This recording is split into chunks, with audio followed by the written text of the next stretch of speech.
this University of Agriculture, definitely there's going to be a department of research and find out how can we get citizens that, of course, within a very short time that can, yes, yield results. Therefore, this is very important, and also as stated in this bill, that Funtua being like a link to all these major states. The ABU is there. And another important thing, that we don't have to start scratching our brain. The way are we going to get the structure to take off this university? Already we have this, the Department of Basic Studies in Funtua under ABU. So, Mr. President, I think with all, present structure there, definitely it will find easy for us to establish this university, and therefore I move to support second reading of this bill. Thank you very much. Thank you, Senator Mohammed Sani Musa. Thank you, Mr. Chairman. Thank you, distinguished. Sorry. Thank you, Mr. President. My distinguished colleagues, I rise to support this bill that my colleague have presented. We may all recall that it is from agriculture that we were able to make all the funding of what we call oil today. And Funtua used to be one of the most producers of groundnut and cotton in Nigeria and West Africa. During those days that you see pyramids, if you come to Funtua, you see pyramids, and most of the granaries for cottons were based in Funtua because of the large-scale production they do.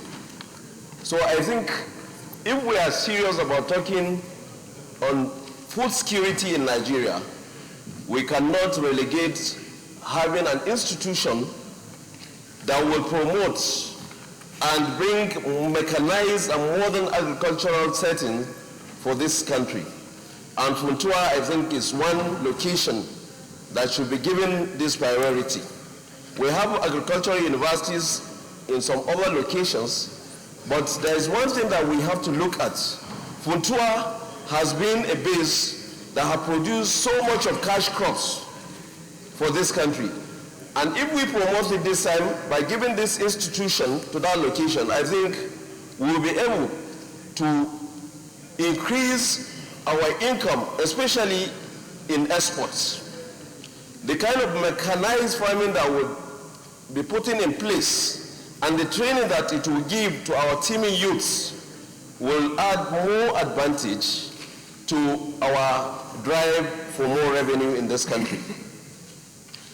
Therefore, Mr. President, my distinguished colleagues, I call on all of us to support this bill.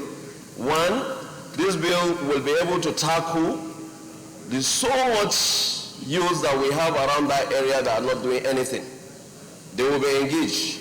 They will have the training, they will have the background of how to take up in producing all these cash crops that have now been relegated and have not been produced for a quite long time.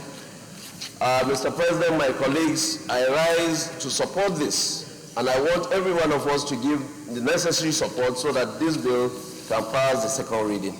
Thank you, Mr. President. Senator Rocha Sokorocha.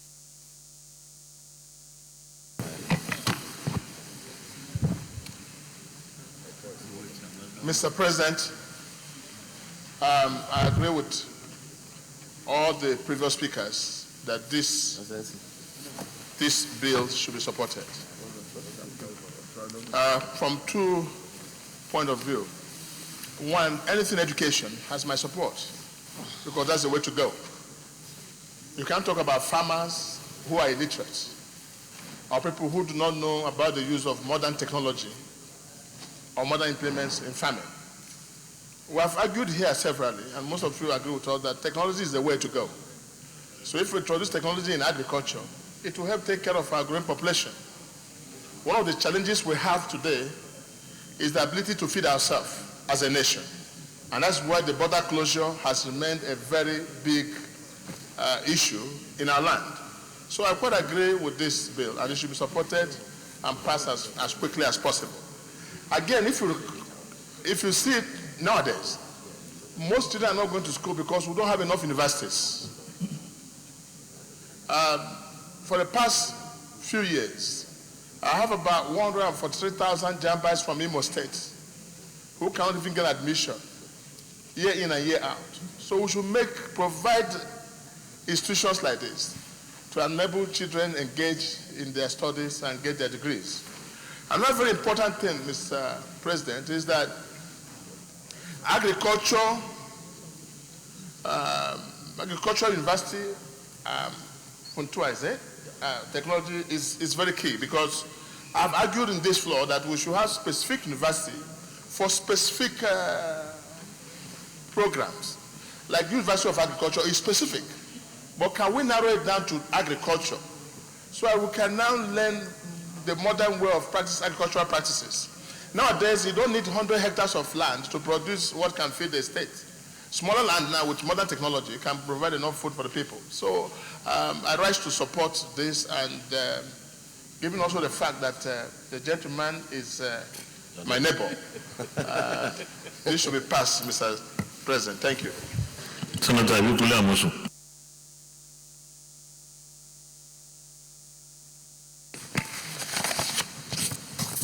Thank you, Mr. President. Ibikule Amosu, I represent Ogun Central. Let me join my other colleagues in commending my distinguished colleague that brought this, what I call, very important bill. Mr. President, anything that will educate our people will always have my support. It has always been said that an educated citizen are easily governed. And Mr. President, there's a nexus between criminality and poverty. And the only way we can bring our people out of poverty is by creating avenues and opportunities for our younger ones. And by establishing institutions of agriculture and technology, we'll go a long way in supporting these efforts by this administration. Mr. President, last week we all agreed on the need for us to diversify our economy. And we all agreed further that some of the veritable tools or means or sector that we can use includes agriculture, among many other ones, and maybe mining, and all these are our God-given natural resources. So for him to now clamor and be desirous of establishing an institution that will now broaden the scope of agriculture, that will support that agriculture that is very important, that will employ several of our people once it is well put together. And that is why we always have my support when any of our senators that bring things like this will always have my support. We heard just when he was presenting, and what some of my colleagues said, that in those days, before now, in the 60s, 70s, maybe up to early 80s, our economy was better than the way it is. More people are gainfully employed. The issues of cultism and all of those things, you will never see them. People will say idle minds is devil's workshop. When our younger ones are now created, when opportunities are created for them to go to school, to improve, to learn agriculture and begin to practice what they learn in school. Of course, they will not have time for all these frivolities, for all these, what I call dastardly acts that is presently happening. So I want all to enjoin all my colleagues to give this bill the necessary support so that it can pass this second reading.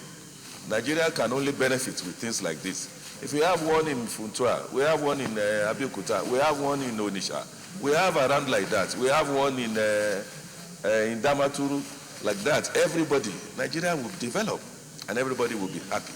And this quest to take 100 million out of poverty, this is the way to go. Things like this, initiative like this, we support that. So, Mr. President, I want to commend my colleague again and support this bill so that at least it can pass the second reading. Thank you, Mr. President. The Deputy Minority Whip. Thank you, Mr. President. I am Sahabiau, representing the Zamfara Senatorial District. I want, first of all, lend my support and commend my brother for his foresight in trying to seek a legal backing for this university. Mr. President, with the current drive of this government in trying to solidify and diversify our economy, there is the need to really set up universities of agriculture in this country. Agriculture is one sector that will, if properly developed, improve not only our economy, but the living standard of our people. Mr. President, the choice of Puntua for the siting of this university is equally apt because Puntua has a very rich alluvial soil that is good for agriculture, and that was why even in the former northern Nigeria, the rail line has to pass through Puntua to terminate in Namoda for the easy evacuation of agricultural products from that axis of this country. So, Mr. President, anything that could develop agriculture, more especially from the axis of Northwest, is a welcome development. And I therefore would want to support this bill and commend the presenter, and also solicit the support of my distinguished colleagues for this bill to pass the second reading. Thank you, Mr. President. Senator Baroji. Thank you, Mr. President. I am Senator Baroji Brain. I represent Kano North. Mr. President, agriculture, since the period of pre-colonial era to the period of colonial era and the post-colonial era, has been the mainstay of the economy of the northwestern part of this country. We are all witnesses to how we used to have the Granite Pyramid in Kano, the Sokoto and Zamfara Aziz is well known for beans production. The Funtua Aziz, of course, is known for cotton production, and the Kebi Aziz is also well known for rice production. Aside that, Mr. President, the northwest part of this country has the highest number of youths in the whole of Nigeria. Now, if you educate these youths in the area of agriculture, you'll be doing two things at the same time. One, given the chance to these youths to form the needed manpower to drive the agricultural activities in this zone. Number two, you will also be helping the economy of that zone. And of course, the third, you'll be reducing unemployment in the zone. Therefore, having a Federal University of Agriculture and Technology in Funtua zone is most appropriate. Funtua, as you know, is not a seat of power, but it has a very strong economy. Why? Because of the agricultural activities taking place in that area. We need to support that and strengthen that. And it's not even too much, sir, to have a University of Agriculture in each of the states in the northwestern part of this country because of its peculiarity. As I said earlier, it has the highest number of youths in the country. So, I am suggesting, sir, that this university should be established, and each state in the north should also have a Federal University of Agriculture, because it will help the entire country Every day we see how food is being transported, food items transported from Northwest to other parts of this country. It's the food basket of the nation. So I am suggesting that we should expedite action in setting this university, in setting up this university. And it's not too much. I give an example in Kano. We have two state universities. At the time that the second university was to be created, people were saying, why? Why should the state government have two universities? But look at what it's doing now. How the universities are helping our youth, getting them admission and producing the necessary manpower for Kano and the Northwest and indeed the whole country at large. So it's most appropriate. One has been established in Kebbi in Zuru recently. So I'm suggesting every state in the Northwest should have a federal university of agriculture because it will help the entire country. We are the food basket of this nation. And once we do that, that zone will be turned to an economic El Dorado because the manpower we are going to produce would be okay to drive the agricultural activity in the area, reducing unemployment, and then bringing more food to the tables of the people of this country. Mr. President, that's also me. Thank you. Senator Sunday Ono. Thank you, Mr. President. Sandy Ono, Cross River Central. Mr. President, it is clear to me that the establishment of the Federal University of Agriculture and Technology in Funtua is an idea whose time has come. Because it is common knowledge that very soon petroleum would disappear as the mainstay of our economy. We are returning gracefully and surely back to that green age of agriculture as the mainstay of our economy. And for me, it's beautiful because it provokes hard work and it stimulates the resurgence of the real economy. To do this properly, we need research institutions that will stand the test of time and meet the innovativeness of the current age. So when our colleague speaks to this idea, we have no choice but to support him. In this particular case, I'm particularly enamored of the fact that there is the School of Basic Studies already in Funtua and the Songhai farms. As a former commissioner for agriculture, I know the content of the Songhai farms, and I know what it can do to offer the practical side to this initiative of the Federal University that is speaking about. Put differently, the support infrastructure is already in place. And I think that it will help in no small measure in ensuring the takeoff of this university. I therefore have no alternative but to join others in speaking up for the establishment of this university in Funtua. Thank you, Mr. President. Is there anybody against the bill? Anybody against the bill? So I will put the question. Those in favor that this bill be now read a second time, say aye. Those against say nay. The ayes have it. Clerk of the Senate. Mr. President, distinguished senators, the bill for an act to establish the Federal University of Agriculture and Technology, Funtua, and to make comprehensive provisions for its due management and administration and for related matters 2019, second reading.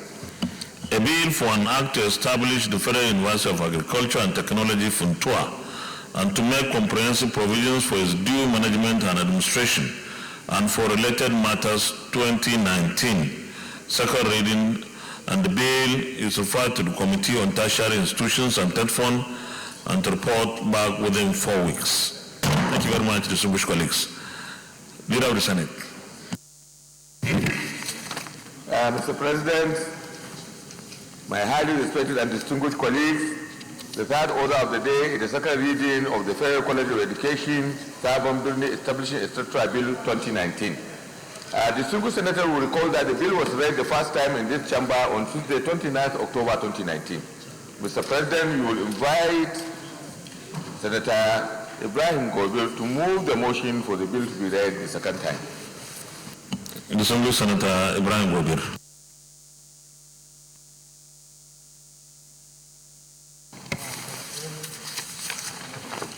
Your Excellency, distinguished colleagues, my name is Ibrahim Gobir, representing Sokoto East.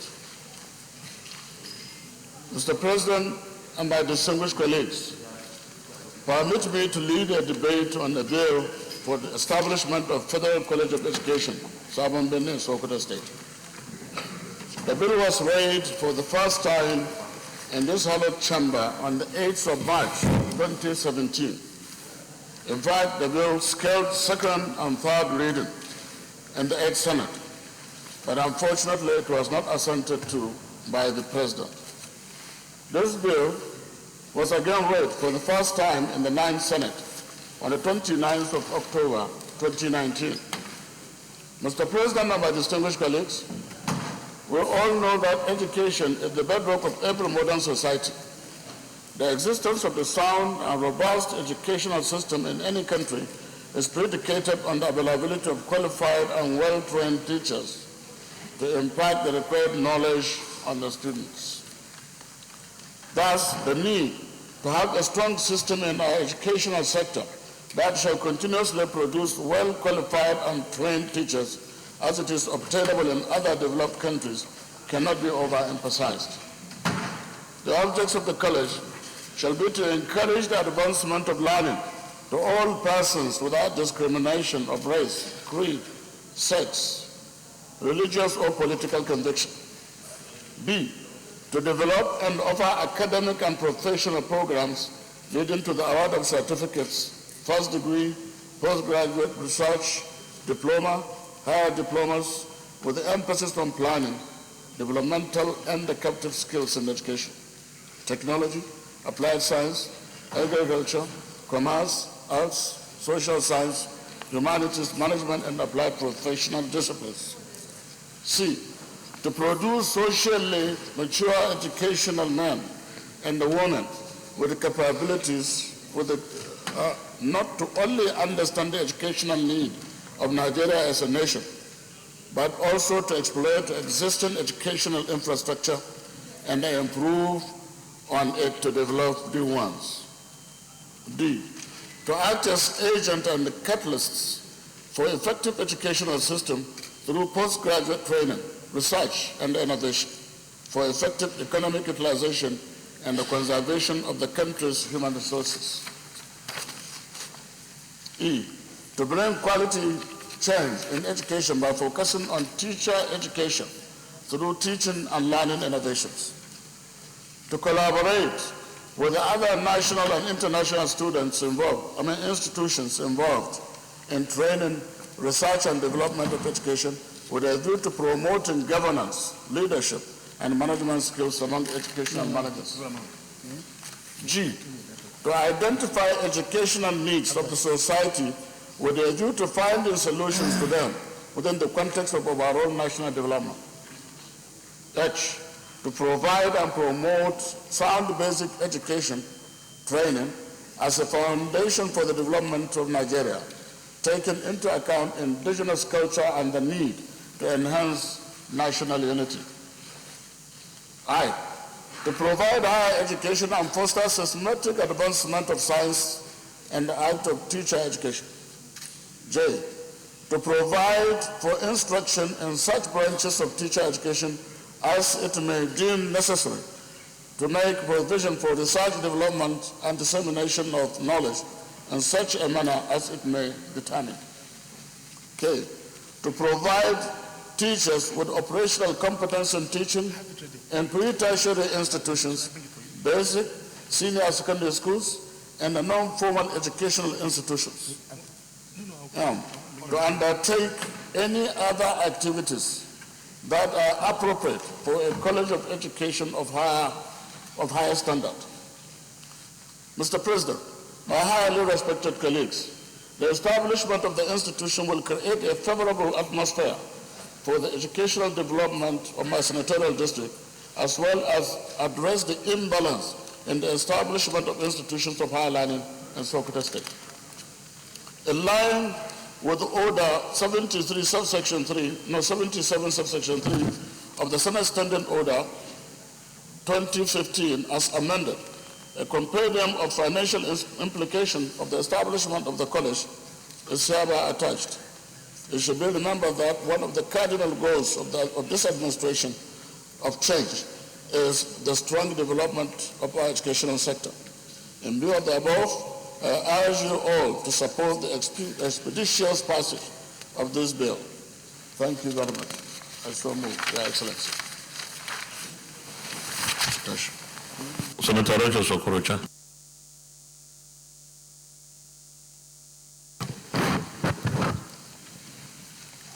Mr. President, Rocha Sokorocha, Imo West. If there are many bills for education, I'll rise accordingly. But this particular bill calls for immediate support. And I rise to support my brother for this particular bill. You may recall a few weeks ago, Mr. President, that the Minister of Education did announce that we have over 10 million children out of school.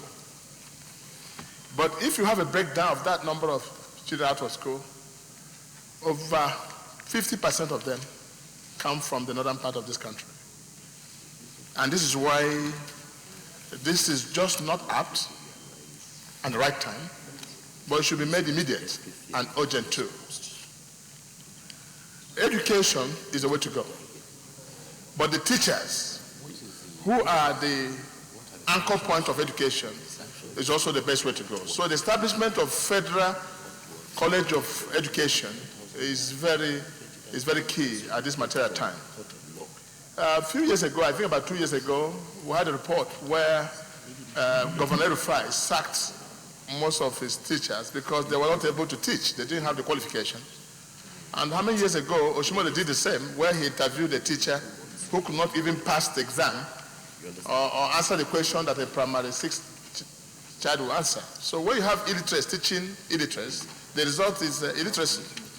And so the Federal College of Education is very key that it should be passed and established so they can train the trainers, train the teachers who can teach the children where to go. In the time past, we used to think that inheritance means taking over your father's properties and whatever he has. But the best inheritance is education. When you give a child education, and he can feed for himself. But when you feed him every day, he becomes a beggar.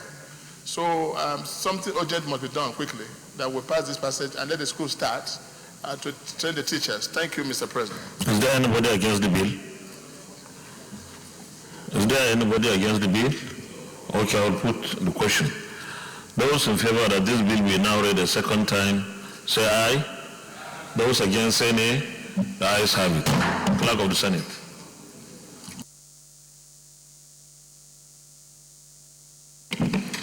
Mr. President, distinguished senators, the bill for an act to establish the Federal College of Education, Sabobrin, Sokoto State, and for other matters connected therewith, 2019, second reading. A bill for an act to establish the Federal College of Education, Sabobrin, Sokoto State, and for other matters connected there with 2019 second reading taken. And the bill is referred to the Committee on Tertiary Institutions and TED Fund and to vote back within 4 weeks. Thank you very much, distinguished colleagues. Senate Leader. Mr. President, my highly respected and distinguished colleagues, the fourth order of the day is the second reading of the Protection from Internet Falsehood and Manipulation Bill 2019. The distinguished senators will recall that this bill was read the first time in this chamber on Tuesday, 5th November 2019. Mr. President, we wish to invite distinguished Senator Muhammad Sani Musa to move the motion for the second reading of this bill. Senator Muhammad Sani Musa. Thank you, Mr. President, my distinguished colleagues. I read the lead debate on a bill for the protection from internet falsehoods and manipulation and other related matters bill. Mr. President, distinguished colleagues, with your kind indulgence, may I lead the debate on the general principles of this bill. The Internet Falsehoods and Manipulation and Other Related Matters Bill, which proposes a framework and system of regulation, control, and conduct in relation to the use of Internet and its intermediaries in the transmission of information in Nigeria. The bill was read for the first time on Tuesday, 5th November 2019. According to Frederick Bastiat, a French economist, I quote, "When misguided public opinion honors what is despicable and despises what is honorable, punishes virtue and rewards vice, encourages what is harmful and discourages what is useful, applauds falsehood and smothers truth under indifference or insult. A nation turns its back on progress and can be restored only by the terrible lessons of catastrophe," unquote. That we cannot allow to happen before we do something about the danger that stares us in the face as a nation. This is precisely why this bill is important. But I am also aware of the apprehensions in a section of the media, and it is important we allay those fears. This bill is not an attempt to stifle free speech or dissenting views. It is rather an opportunity to address a growing threat which, left unchecked, can cause serious damage in our polity and disrupt peaceful coexistence. While the internet has democratized information, the fact remains that it has also been a weapon in the process. That is why governments across the world are trying to mitigate the risks associated with information transmission via internet networks by monitoring abuse, deliberate misconduct. That is the essence of this bill. The advent of internet has provided humanity numerous benefits, including instant access to information, knowledge and learning, connectivity, communication and sharing, collaboration, access to a global workforce, and the new frontiers for business and trade. However, it has its drawbacks, one of which is the spread of falsehood and manipulation of unsuspecting users. These include malicious content, such as hoax, spear phishing, computational propaganda, fabricated information that mimics news media content in form, but not in organizational process or intent. While the phenomenon of internet falsehood and manipulation is a serious global challenge, countries like Singapore have taken measures to curb the proliferation of fake news and disinformation with the passage into law of the Protection from Online Falsehoods and Manipulation Act 2019, which is aimed at protecting society from fake reports that harm public interest. Today, motivated by geopolitical interests and identity politics, state and non-state actors use internet falsehood to discredit governments, misinform people, and turn one group against another. Individuals and groups influenced by ideologies and deep-seated prejudices in different countries use internet falsehood to surreptitiously promote their causes, as we have seen in Nigeria with the insurgency of Boko Haram. Elections around the world have seen domestic groups use this information to support their preferred candidates and disparage the opposition.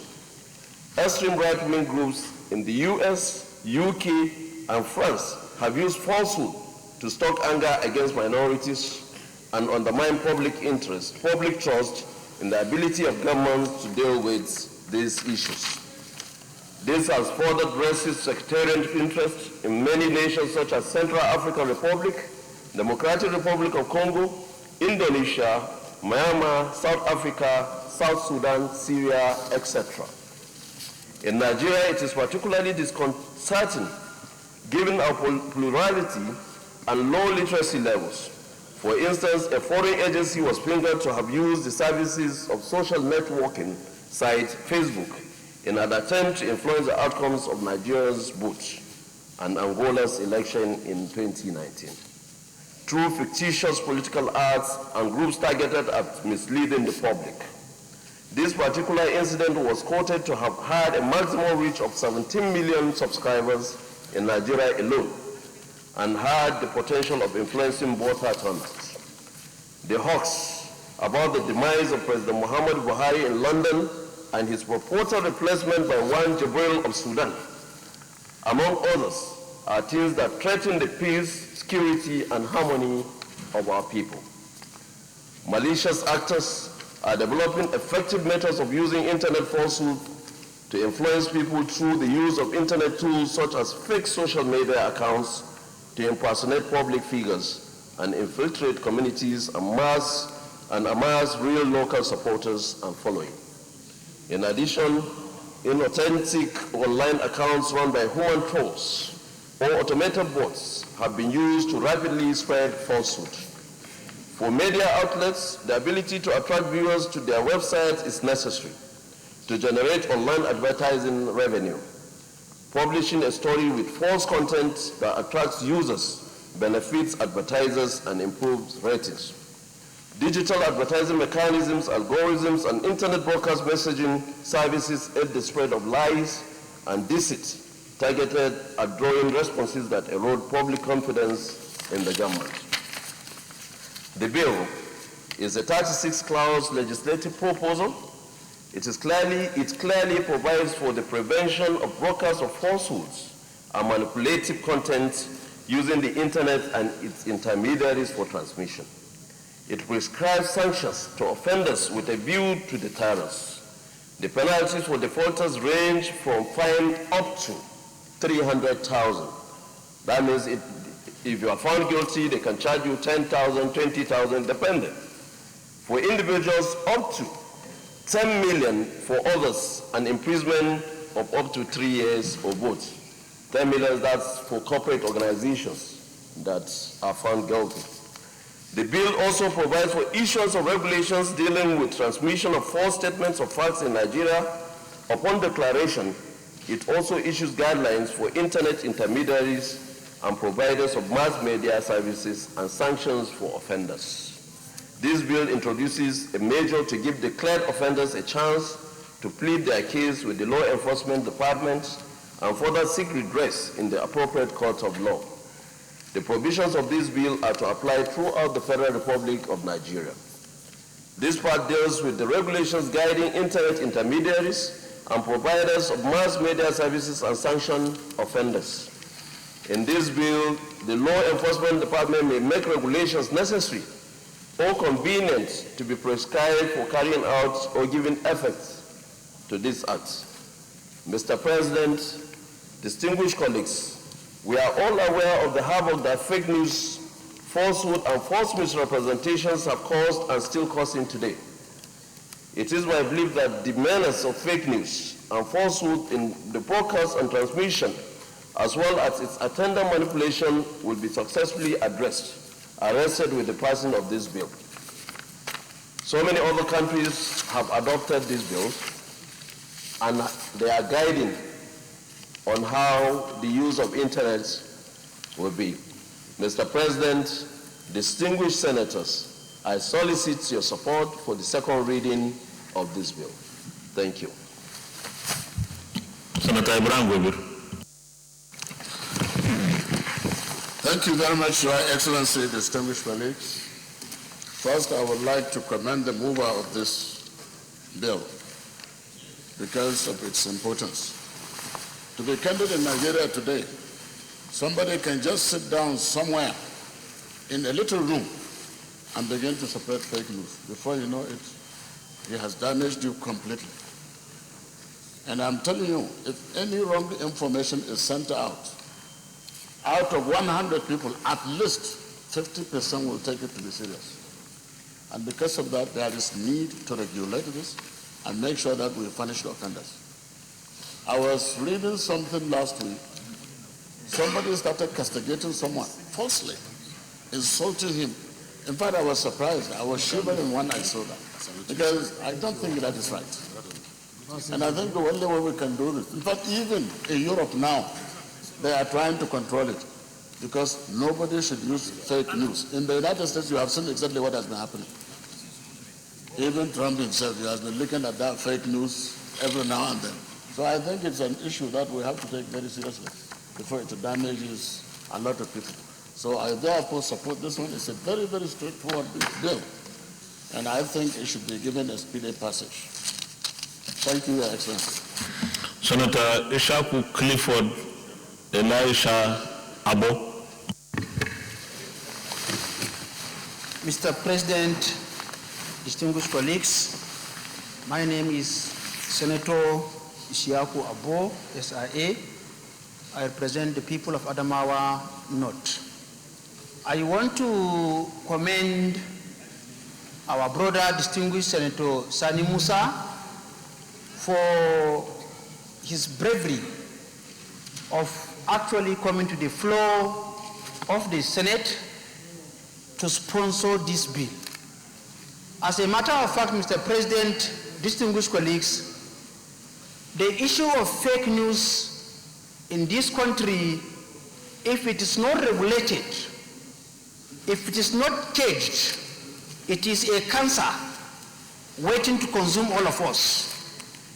A situation where someone will sit down in the corner of his room, conceive a lie, develop a lie, spread that lie, in some cases, even syndicate the distribution of these lies. He posts it in the corner of his room, and in the matter of minutes, it's been read in America, in England, in Australia, a lie come out from a corner of a room somewhere else. Mr. President, distinguished colleagues, even conventional medias that are regulated by government are suffering from this kind of falsehood. I am supporting this bill holistically, and I stand up today to say that this bill is good, and if we cannot regulate spread of falsehood, it will consume all of us tomorrow. Thank you, Mr. President. Senator Comrade Patrick Abamoro.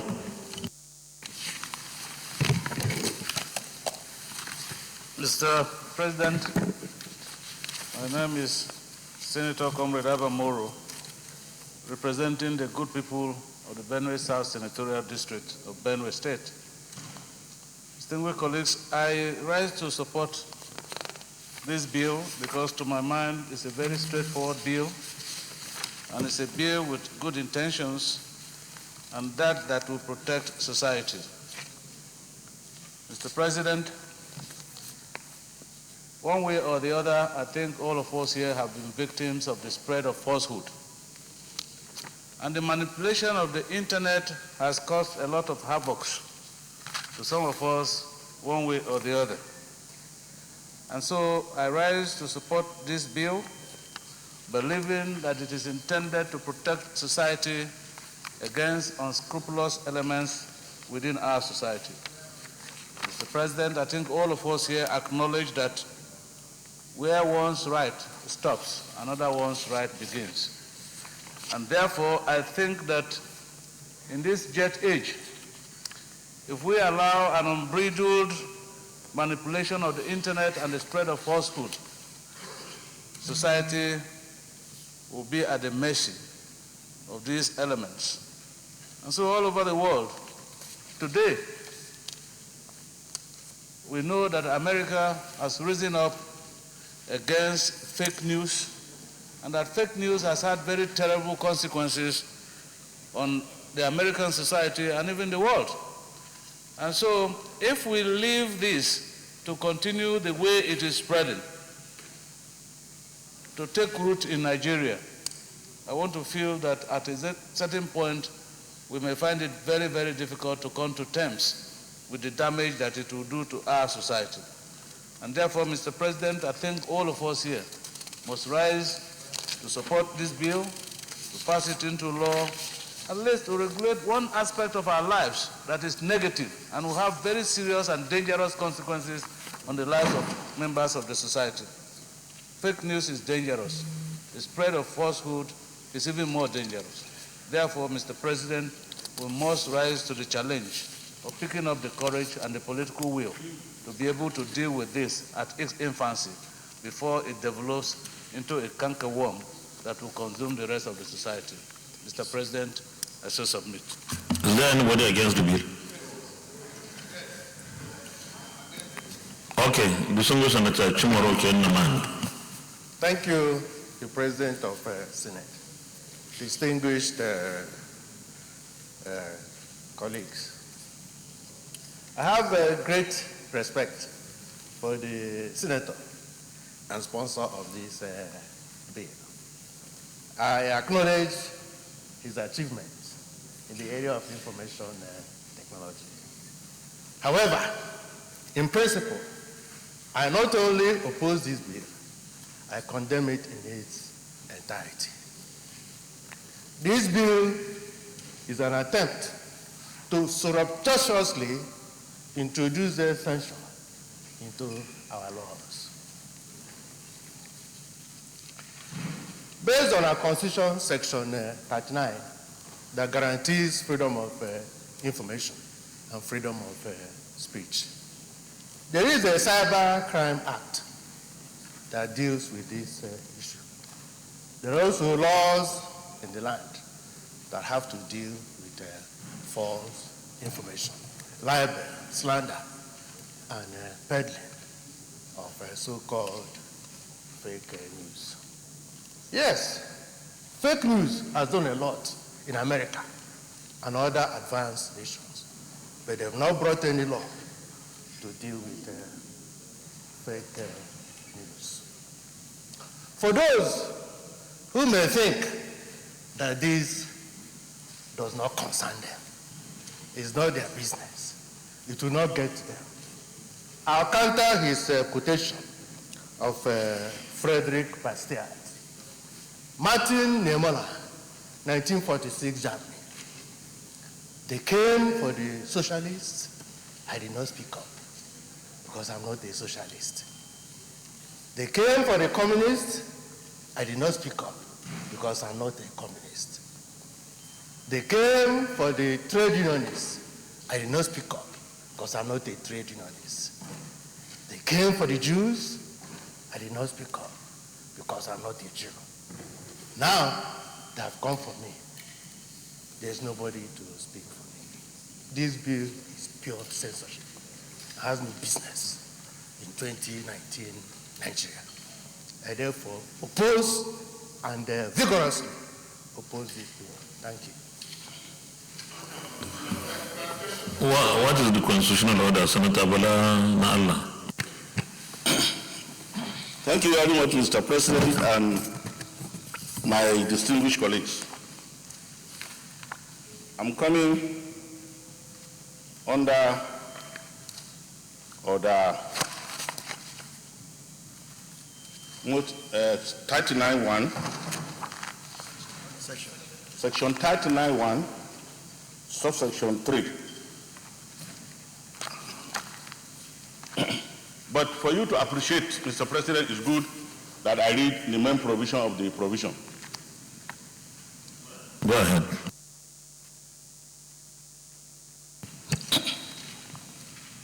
Every person shall be entitled to freedom of expression, including freedom to hold opinion and to receive and import ideas and information without interference. But subsection 3 says, after giving the right, it says nothing in this section shall invalidate any law that is reasonably justifiable in a democratic society. That's what the provision says, Mr. President. And that is the intent of the framers of our Constitution. I am not so happy that I stand today vindicated on the floor of this Senate regarding this law. No, I think you have raised a point of order. So I will rule. The point of order does not allow you to contribute to the debate. You have just raised a point of order and let me rule. That, you know that is the procedure. The Swedish Senator Bala Ibn Allah has raised a constitutional point of order, and it's for us to be educated and properly informed. So I rule you in order. In order. You are in order. Anybody against the bill? Because we are taking contributions against the bill. No. There is no clarification in our standing orders. Anybody against the bill? Okay, I'll put the question.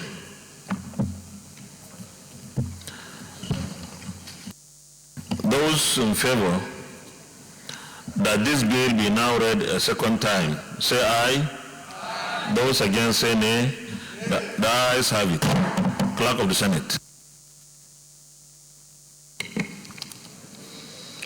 Mr. President, distinguished senators, a bill for an act to make provisions for the protection from internet falsehood and manipulations and for related matters 2019, second reading.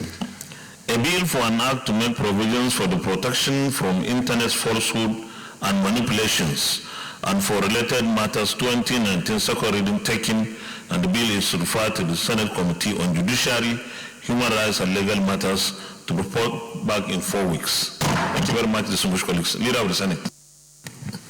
Mr. President, my highly respected and distinguished colleagues, the fifth order of the day is the second reading of the Electoral Act Amendment Bill 2019.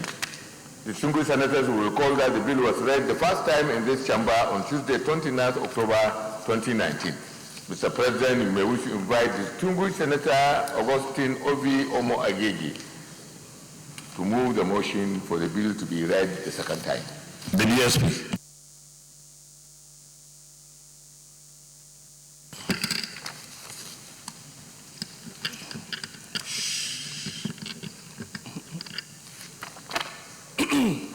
Thank you, Mr. President. Distinguished colleagues, Ovi Omo Agege, Delta Central Senatorial District. Mr. President, this bill is co-sponsored by Senator Abubakar Kyari of Borno North. I therefore rise, Mr. President, to lead the debate for second reading of this bill. Mr. President and distinguished colleagues, this National Assembly has a constitutional gatekeeping role for our democracy. That all-important duty of protecting our constitutional order starts with ensuring that our elections are free, fair, and credible. To achieve this, Mr. President, our electoral laws must be sound and up to date in order to respond adequately to new challenges that come with changing times and human behaviors. Therefore, Mr. President, I humbly rise to lead this debate for a second reading of this bill for an act to amend the Electoral Act 2010 solely to strengthen and protect our democracy for the good of all, irrespective of our partisan political persuasions. Mr. President, distinguished colleagues, it is common knowledge that we made huge but unsuccessful attempts to amend this act in the 8th Senate. Indeed, at a point, that process led to avoidable acrimonies, mutual suspicions, and bitterness, which we have now buried as true patriots, whose sole interest is the betterment of our democracy and the nation, nothing personal. Mr. President, please allow me to thank the most distinguished Senator Abubakar Kyari from Borno North, who is co-sponsoring this bill. As chairman of the Senate Committee on the Independent National Electoral Commission, INEC, sometime in the life of the 8th Senate, Senator Kyari provided amazing leadership born out of his detailed knowledge of our electoral laws and processes. My gratitude in this regard extends to every other member of that committee, and indeed the entire Senate, for the spirit of patriotism that drove that process, though we may not have seen the issues from the same prism at that time. I thank you all. Mr. President, electoral reform is a major part of the legislative agenda of this 9th Senate. Before the legislative agenda came to be, you made an admirably patriotic case for the electoral reform before your popular election as the President of the United Senate. This bill, Mr. President, is therefore a part of the process of fulfilling that promise to the Nigerian people. It is a bill of great significance to be considered with utmost patriotism, Mr. President. Mr. President, this bill proposes comprehensive amendments to the Principal Act. It is a response in part to a plethora of Supreme Court decisions directly or indirectly calling upon the National Assembly to act. The Apex Court has persistently done this regarding INEC's introduction of modern technologies into the electoral process, especially accreditation of voters. Mr. President, though not exhaustive, by this bill, we seek to A, ensure that the Act clearly forbids members of political parties from taking up employment in INEC. 2, mandate INEC to publish the voters' register for the public scrutiny at every registration area, or ward as we may call it, and on its website at least 7 days before a general election. C, mandate INEC to suspend an election in order to allow a political party that lost its candidate before or during an election to conduct a fresh primary to elect a replacement or a new candidate. D, grant agents of political parties the right to inspect original electoral materials before the commencement of an election. E, grant political parties that nominated candidates for an election a right exercisable within a specific time frame.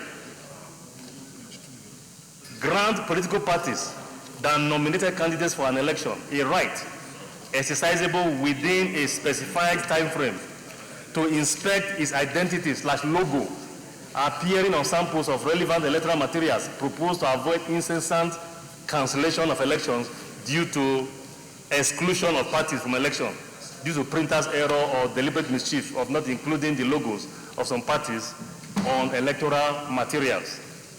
F, clearly mandates INEC to accommodate new technologies in the accreditation of voters. Mr. President, I keep emphasizing accreditation of voters only.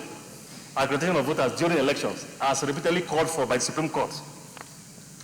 G, define overvoting, and this is very, very key.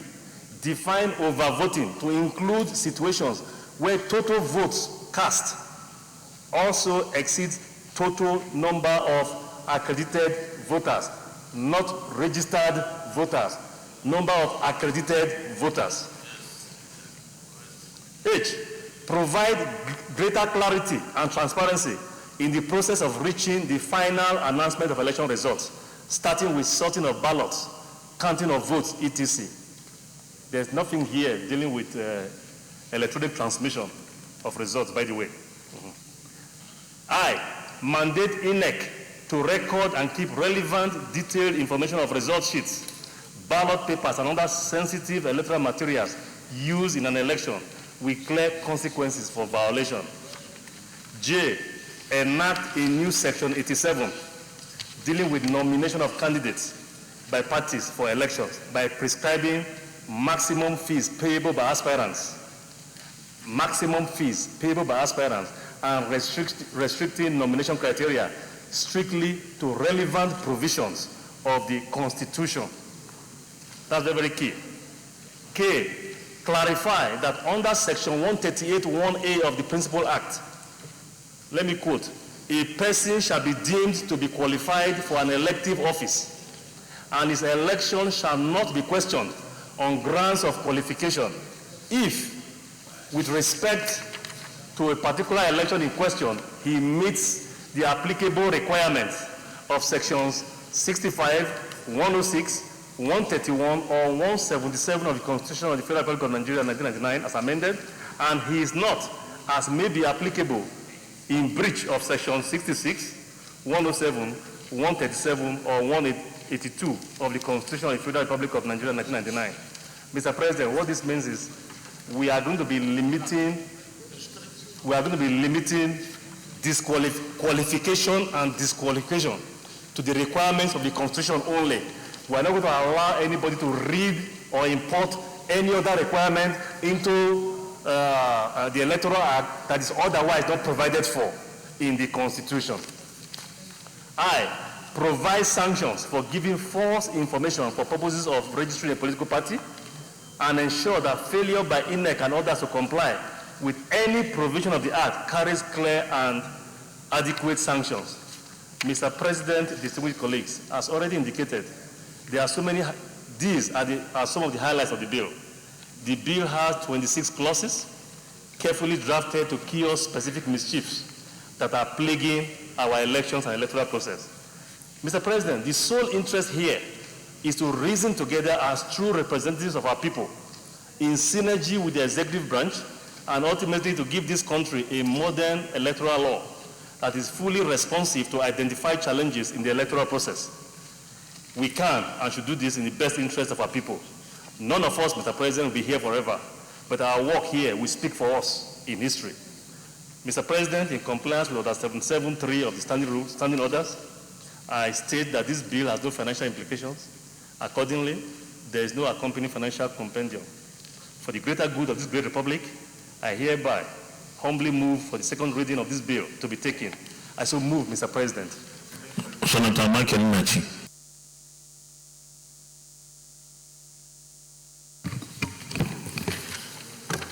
Thank you, Mr. President and distinguished colleagues. Before I move ahead, I have to also move motion to support what our DSP has tabled in his lead bill. I support him with my whole heart, and I believe Nigerians too will support this bill with their whole heart. Yes, a lot of things have been itemized in this lead bill, which will make every Nigerian this night to at least sleep with partial faith that we are getting it right. And by God's grace, we'll get it right. And this Senate, led by you, Mr. President, will definitely get it right. Because the way you have been piloting the affairs of this Senate, I personally trust and believe we are getting it right. Mr. President, he has itemized all the things. We have all seen it practically. We have felt it, we've sensed it. We've been involved.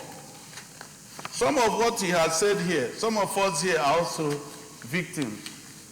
And some of us are players in the industry of election rigging and the practices. Are you a player? What level of player are you?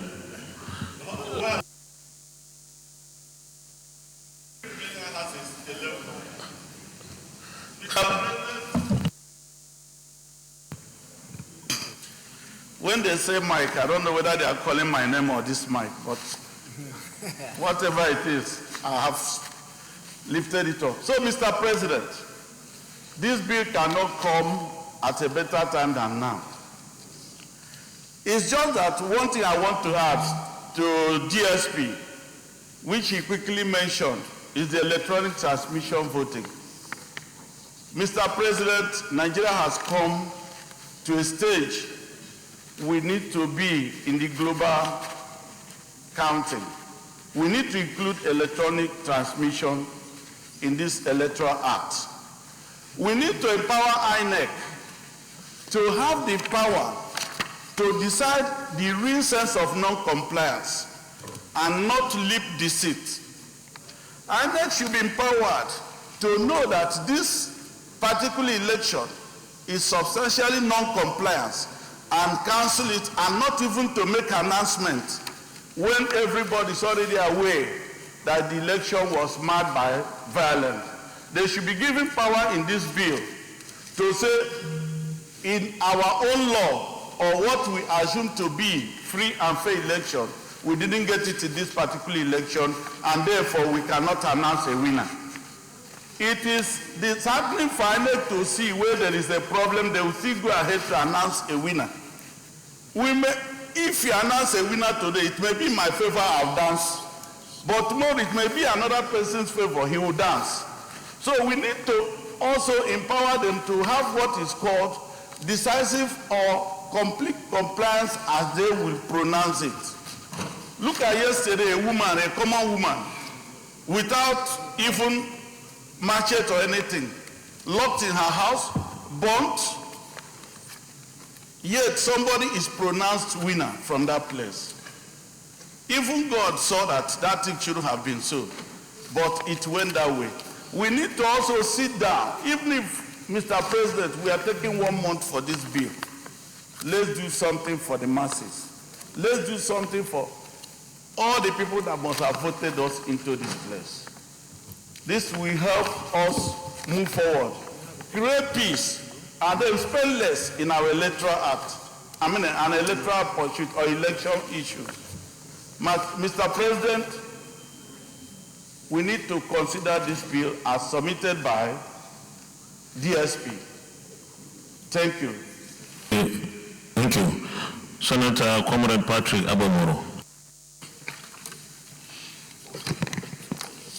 Mr. President, thank you very much for this opportunity to contribute to this debate. Distinguished colleagues, I think that this request or motion for approval to read this bill a second time cannot have come at a more appropriate time. Mr. President, society is dynamic.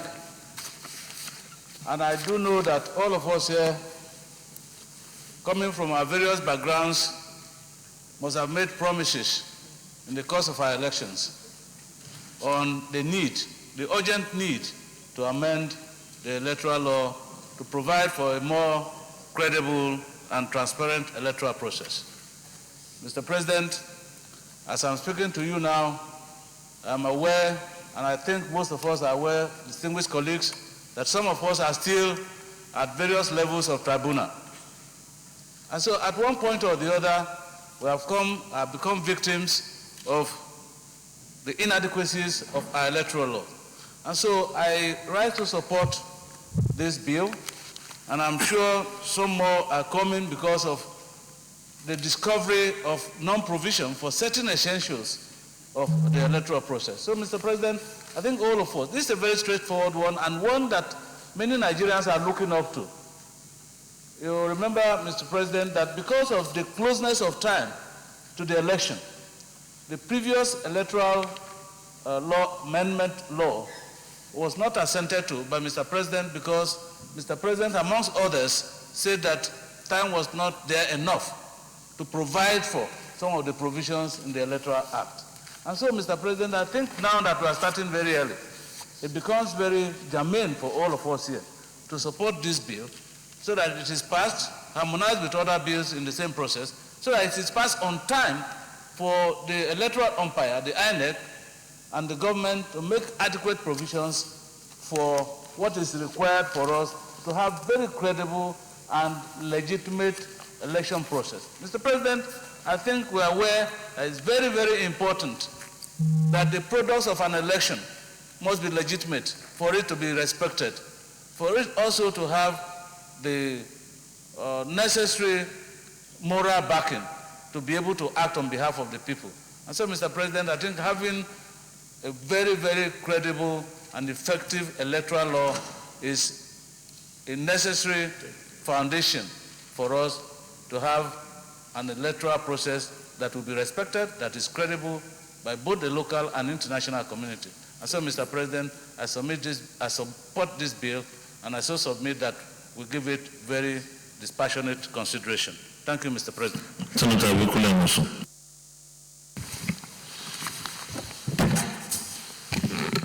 Thank you, Mr. President. Ibikunle Amosun, I represent Ogun Central.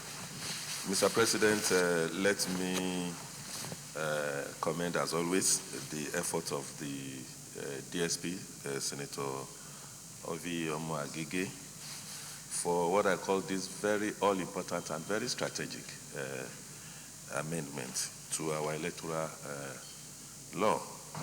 Mr. President, we all know that a nation, even will probably be measured and will be determined by the quality of leaders that such nation has. And leaders will have to be elected. And of course, if the process and the procedures that led to such leaders' election is flawed, or is not transparent, or is not such that everybody will agree that this is a very transparent election, this is an election that everybody can say with all intents and purpose that it's a credible one, then we begin to have these issues. So any effort at making sure that all the gray areas, all the imperfection that we have in our electoral law as it is today is corrected should be supported. Mr. President, I want to say and urge our colleagues that this is not a bill that it should take maybe longer time to conclude. Indeed, we should fast track, we should accelerate this, particularly with the current happenings when everybody is waiting and hoping that we should find a formula to just resolve all the gray areas.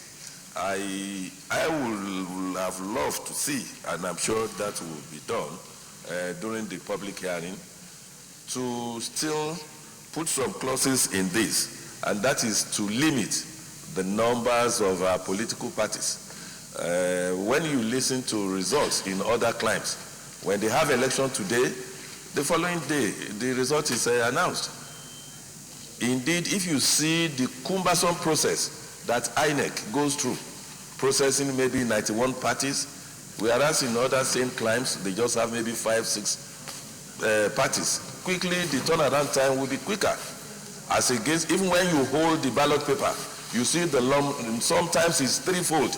They'll give you 3 sheets of paper of different kind of what I call amorphous parties. So I think when we get to the public hearing, these are some of the things that I think we must introduce as well. This is very good. I've gone through this, and I think this will remove all the lacunas and the imperfection that we have currently in our electoral law. But the one that probably, I believe very strongly that we should insist should be part of this is the reduction in the numbers of our political parties. Thank you, Mr. President. Is there anybody against the bill? Okay, I'll put the question. Those in favor that this bill be now read a second time, say aye. Those against, say nay. The ayes have it. Clerk of the Senate. Mr. President, distinguished senators, a bill for an act to amend the Electoral Act number 6, 2010, and for other matters connected therewith, 2019, second reading.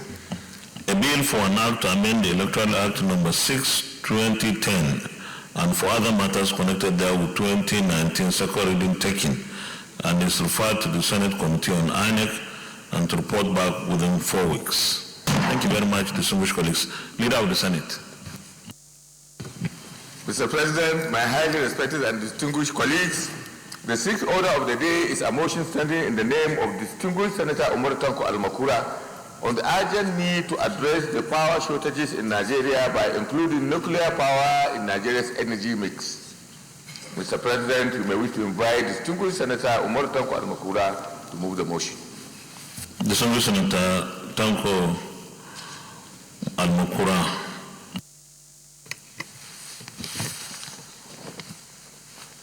Thank you, Mr. President.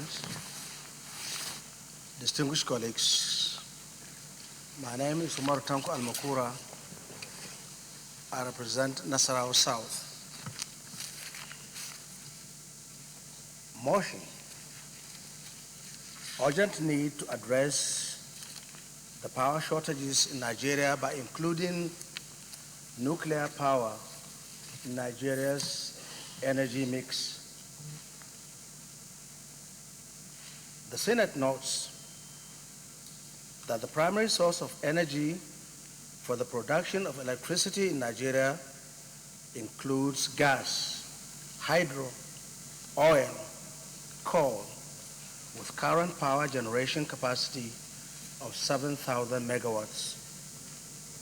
Further notes that experts using modern energy modeling tools have estimated that for the Nigerian economy to grow to the rate of 10%, the country's electricity requirement by 2020 will need to reach 30,000 megawatts, and by 2030, it will be 78,000 megawatts. Aware that nuclear energy is one of cleanest and safest sources of energy in the world today, and nuclear power generation does not produce greenhouse gases. Further aware that in 2006, Nigeria ratified critical treaties with International Atomic Energy Agency, IAEA,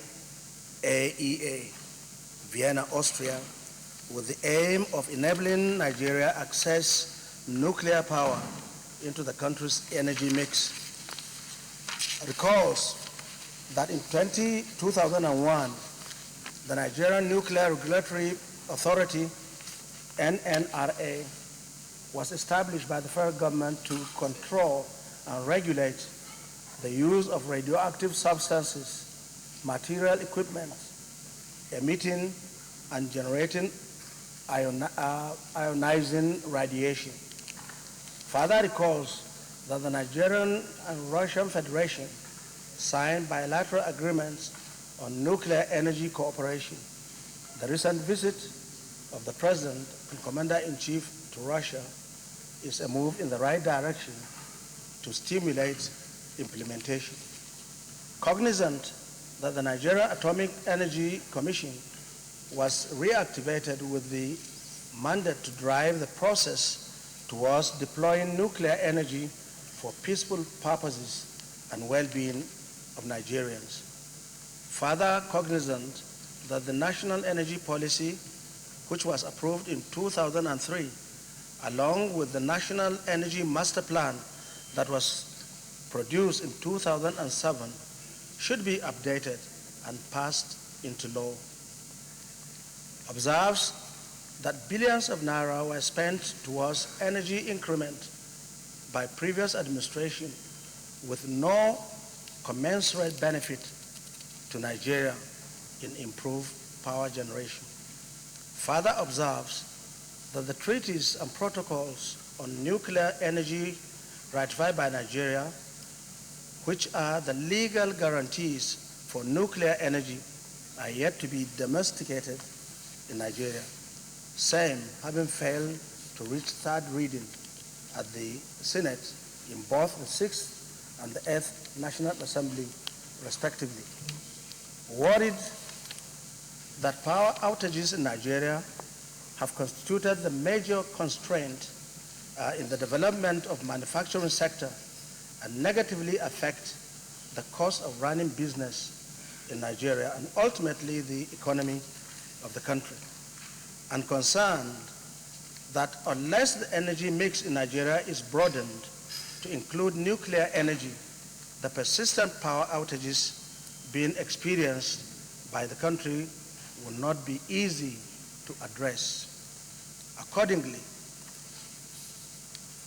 the Senate urge the federal government to reposition Nigerian Nuclear Regulatory Authority to enable it to carry out its mandate of ensuring safety, security safeguards, and physical protection of nuclear materials, including hazardous waste in Nigeria. Urge the federal government to re-engineer, refocus, and recognize the Nigerian Atomic Energy Commission with the mandate to ensure timely contacts and negotiations with nuclear vendors for construction of nuclear power plants with timeline. Urge the federal government to expedite action on the Nuclear Safety, Security and Safeguards Bill currently with the Senate, and to pass into law all treaties and protocols on nuclear energy as ratified by Nigeria. I so move, Mr. President. Senator Ibikule Amosu. Thank you, Mr. President. Ibikunle Amosu, I represent Ogun Central.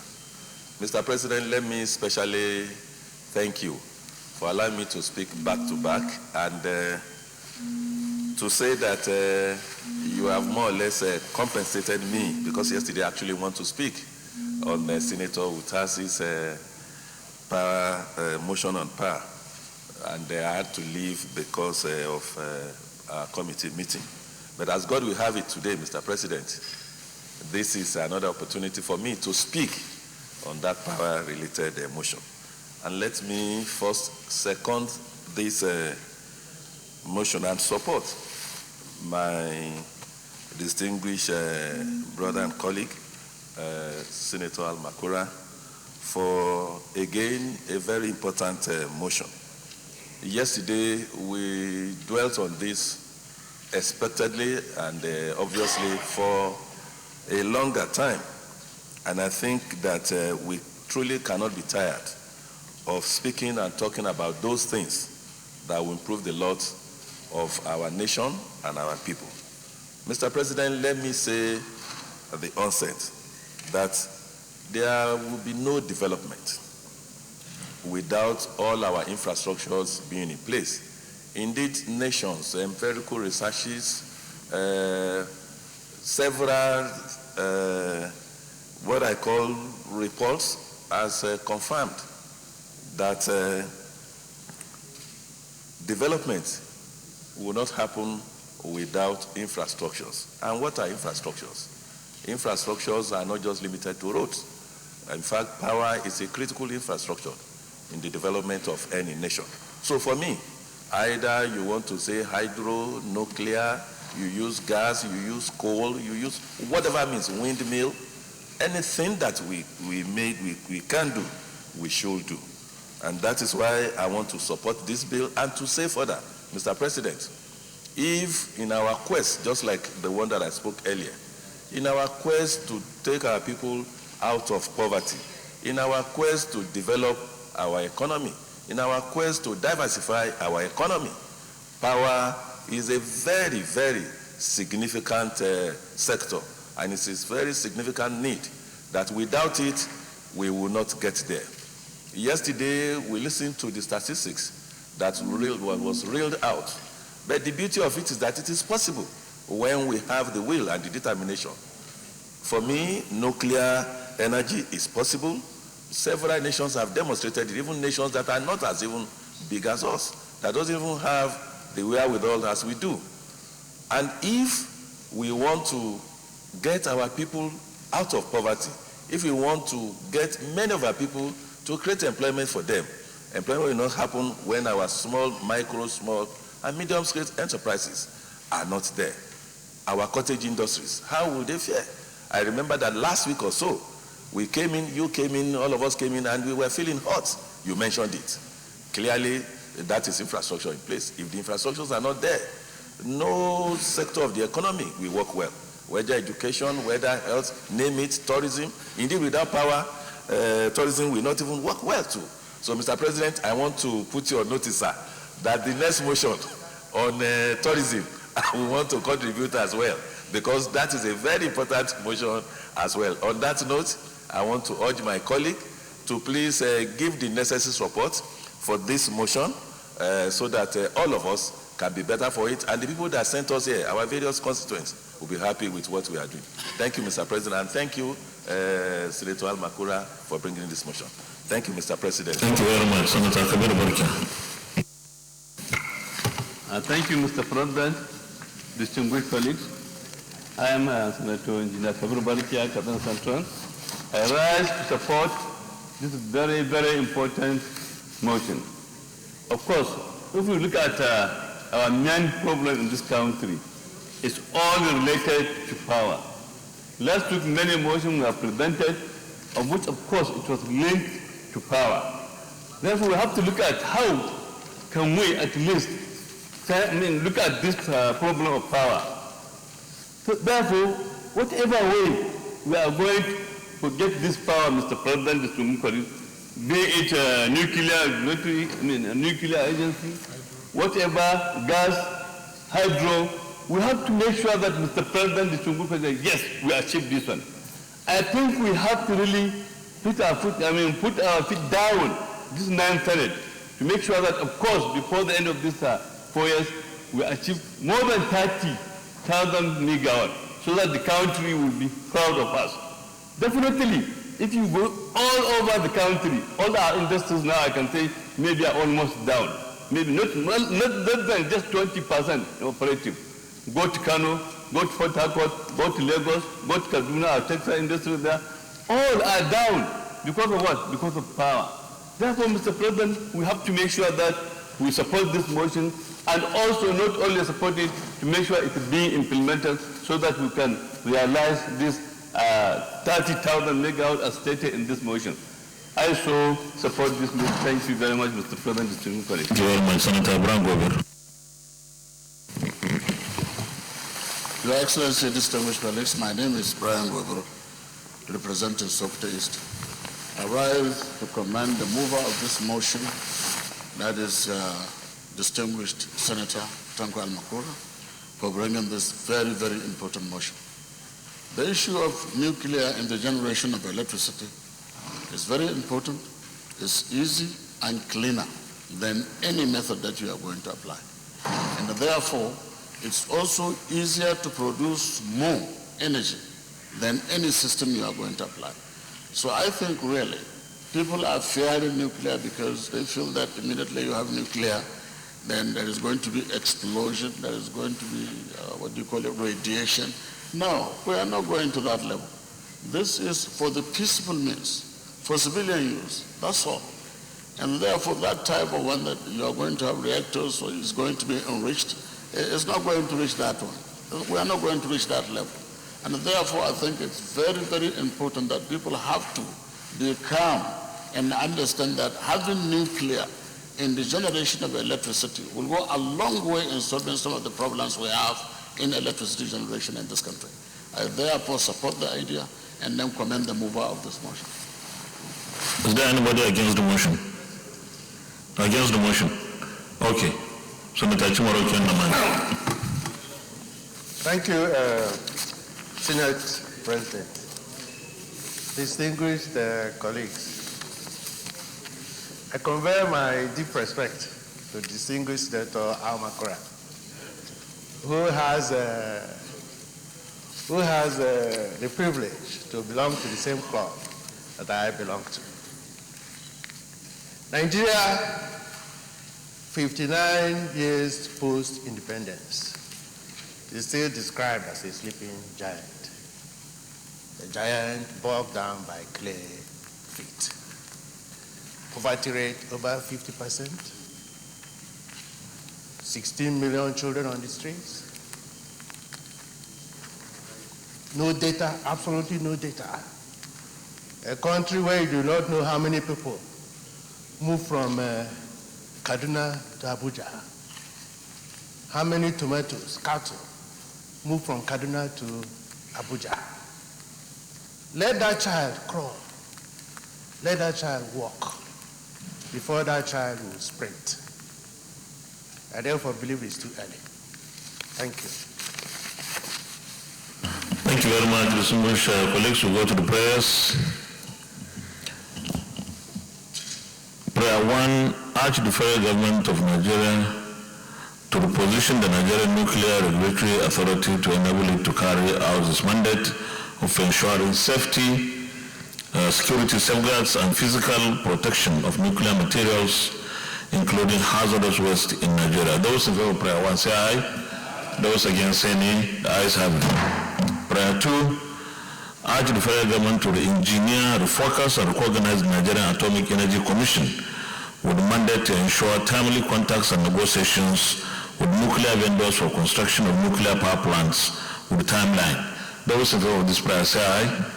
Those against say nay. The ayes have it. Prayer 3, urge the federal government to expedite action on the nuclear safety, security, and safeguards bill currently with the Senate. Those in favor of this prayer say aye. Those against say nay. The ayes have it. And 4, pass into law all treaties and protocols on nuclear energy as ratified by Nigeria.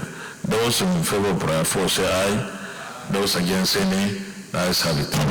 Well, distinguished colleagues, thank you very much for the... But let me first congratulate distinguished Senator Umar Tanko Al-Makura for sponsoring this motion and for our colleagues who contributed and supported. Yesterday we had the motion presented or sponsored by Senator Chukwuka Utazi, and it was about power. 2 or 3 things. First of all, it is time, I think the Senate or the National Assembly buys the bullet and take this fight to power, on power to power. What we need to do is, like we have already resolved, we'll hold the round table. I think the time will come for us to tell ourselves the truth. The privatization that has been done is not working. And the essence of privatization is to create a more efficient, more effective enterprise. So far, from 2011 or so, when those privatization of GENCOs and DISCOs were made to date, we have not seen any serious improvement. And it is right time that we go back and review what has happened. What do we need to do? And we have to have courage, really, to take these most difficult decisions, but necessary decisions. Until we are able to fix power, many things will not work in Nigeria. Certainly not in this industrialization. Secondly, we have signed the Africa Continental Free Trade Agreement. That means we have to be competitive. And we cannot be competitive if every industry would have to buy its generator and supply its power, and other people other countries will just produce their goods and bring to Nigeria. At the end of the day, we will not be serious beneficiaries of that agreement. So we are really supposed to be in haste, in a hurry, to fix power, and this requires that the executive and the legislature must work together. We start with the round table, and then maybe we bring everybody to the table to ensure that we move genuinely to ensuring that we fix this power. Other people have fixed theirs, and we can fix ours too. And when we are desirous of taking 100 million Nigerians out of poverty in the next 10 years, it's an average of 10 million Nigerians every year. Power is the only way to go. Government cannot provide employment for that much until we are able to fix power where people can have even grinding machine and earn their living. We cannot really achieve that 10 million per year. So we should be really focusing on fixing this very important infrastructure that is now the bane of our development. With these remarks, let me invite the Senate Leader again for the mother of all motions. Senate Leader. Mr. President, my highly respected and distinguished colleagues, the seventh order of the day is a motion standing in the name of distinguished Senator Oluremi Shade Tinubu and 22 others on the need to promote tourism to further diversify the Nigerian economy. Mr. President, you may wish to invite the distinguished Senator Oluremi Shade Tinubu to move the motion. Senator Oluremi Shade Tinubu. Thank you, Mr. President. My name is Oluremi Tinubu, from representing Lagos Central Senatorial District. I rise to move the motion on the need to promote tourism to further diversify the Nigerian economy. This motion is sponsored by my humble self and 21 other distinguished colleagues. And this was born out of a concern to look into other ways to increase our GDP, also to look for ways in creating employment opportunities for our teeming youth. The Senate is aware that Nigeria depends on crude oil export and revenues for the bulk of its foreign exchange, to the detriment of other critical sectors. Also aware that the need to diversify the Nigerian economy to reduce dependence on oil revenues while creating new streams of income has been a core agenda of the President Muhammadu Buhari-led administration. Senate notes that there are several other sectors, including but not limited to agriculture, mining, tourism, that with adequate investment and reforms are capable of being major contributors to Nigeria's GDP. Further notes that tourism is a global industry that contributes hugely to economies around the world, constituting about 10% of the global GDP at $8 trillion in 2016, 8.8% of the world's jobs, and 5.8% of the world's total export valued at $1.1 trillion. Further aware that countries who have gone on to improve tourism revenues achieve same by putting in place measures to encourage and boost tourism. Senate is aware of research findings that show that visa restrictions are a major hindrance to full-bloom tourism sector in developing countries, and visa liberalization increases substantially the volume of arrivals. Notes accordingly, the report of the World Tourism Organization identified a visa as a money-maker tool to limit immigration, travelers' activities, and the duration of their stays, and a national security measure. Further notes that the report highlights as follows, I quote, if the cost of obtaining a visa exceeds a threshold, potential travelers are simply deterred from making a particular journey or choose an alternative destination with less hassle, unquote. Also aware that the World Travel and Tourism Council estimates the tourism industry in sub-Saharan Africa to pull in as much as 4 million jobs in the next couple of years. Aware that many countries have taken heed of the traveler's plight and simplified their visa processes, with countries like Seychelles and Mauritius offering a visa-free entry and visa on arrival. Senate is saddened that Nigeria seems to be doing everything to ensure that tourism development is hampered. Notes that Nigeria has an online visa application or visa on arrival system, which is only open to persons coming into the country to conduct business. Senate is further saddened that the negative reports of bureaucracy and stringent conditions for issuance of Nigerian visas greatly affect economic receipts. Opines that improved tourism will also create employment opportunities, market for cultural goods, boost the hospitality industry, and increase demand for airport services.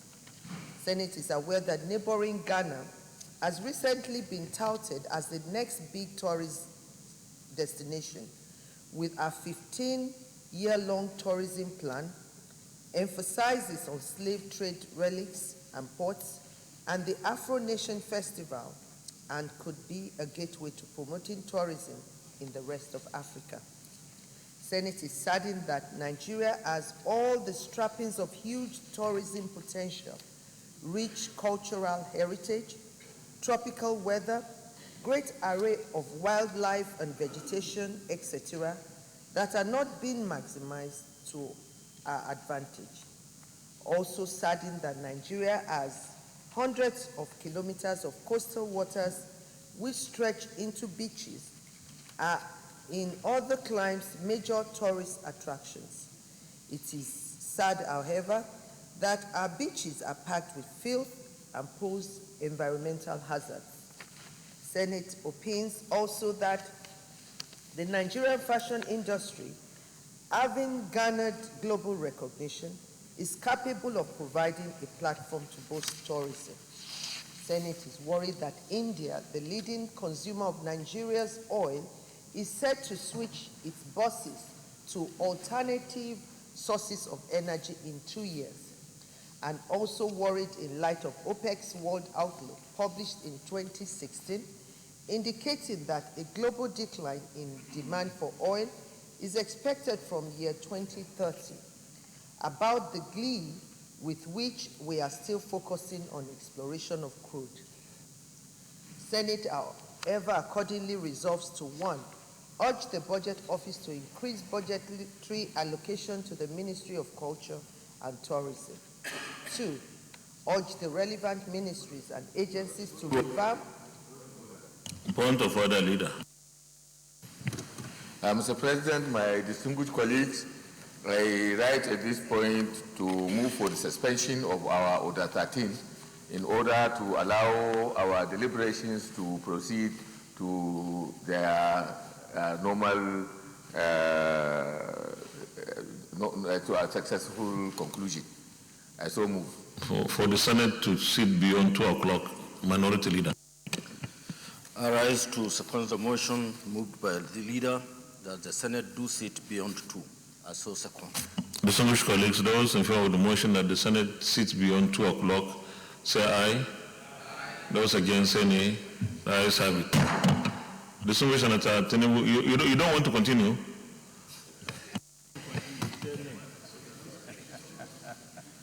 Do I have a choice, sir? Senate accordingly resolves to 1, urge the Budget Office to increase budgetary allocation to the Ministry of Culture and Tourism. 2, urge the relevant ministries and agencies to revamp the various tourist attractions across the country. 3, urge the Ministry of Environment at various levels of government to create incentives to promote eco-friendly waterfronts to make beaches more tourist-friendly. And 4, mandate committees on foreign affairs and culture and tourism in collaboration with the ministers of foreign affairs and culture and tourism to organize a stakeholders meeting to ensure dialogue and discussion of the issues and way forward. I so move, Mr. President. Deputy Leader of the Senate, you can second and then contribute. Thank you, Mr. President. My name is Robert Ajayi Borofis, representing the Ondo North Senatorial District. I write to support this very important motion. Mr. President, having supported or seconded this motion, I also want to make some very brief comments. The mover of this motion, employment for the youth, it also generates some revenue that will boost our economy. I've had the opportunity of touring many parts of this world in a cruise boat. I've been to Mediterranean, I've been to the Caribbean, and by December I'll be going through the Qatar and all those areas on a cruise boat. And Mr. President, distinguished colleagues, many of Did you do that when you were DG? Certainly not as a senator.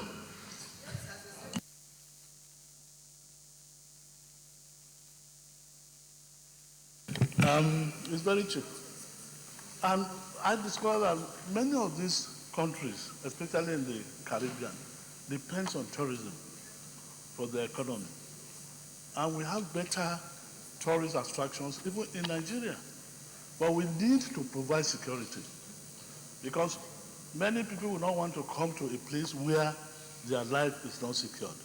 So if we want to promote tourism, we must ensure that there is security.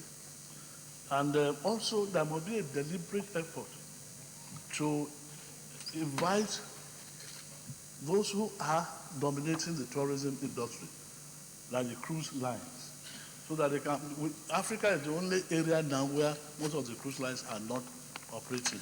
They operate in Europe, they operate in America, they operate in Asia, but not in Africa. We need to make a deliberate effort to invite them, to woo them to come to Africa. Mr. President, I think I have made my point, and I think what is very, very important for us is area of security. If tourists are not sure that they'll be secured, they will not want to come to Nigeria. Having said this again, I think I second this motion, and when we come to prayers, we'll take them one by one. Thank you, Mr. Leader of the Senate.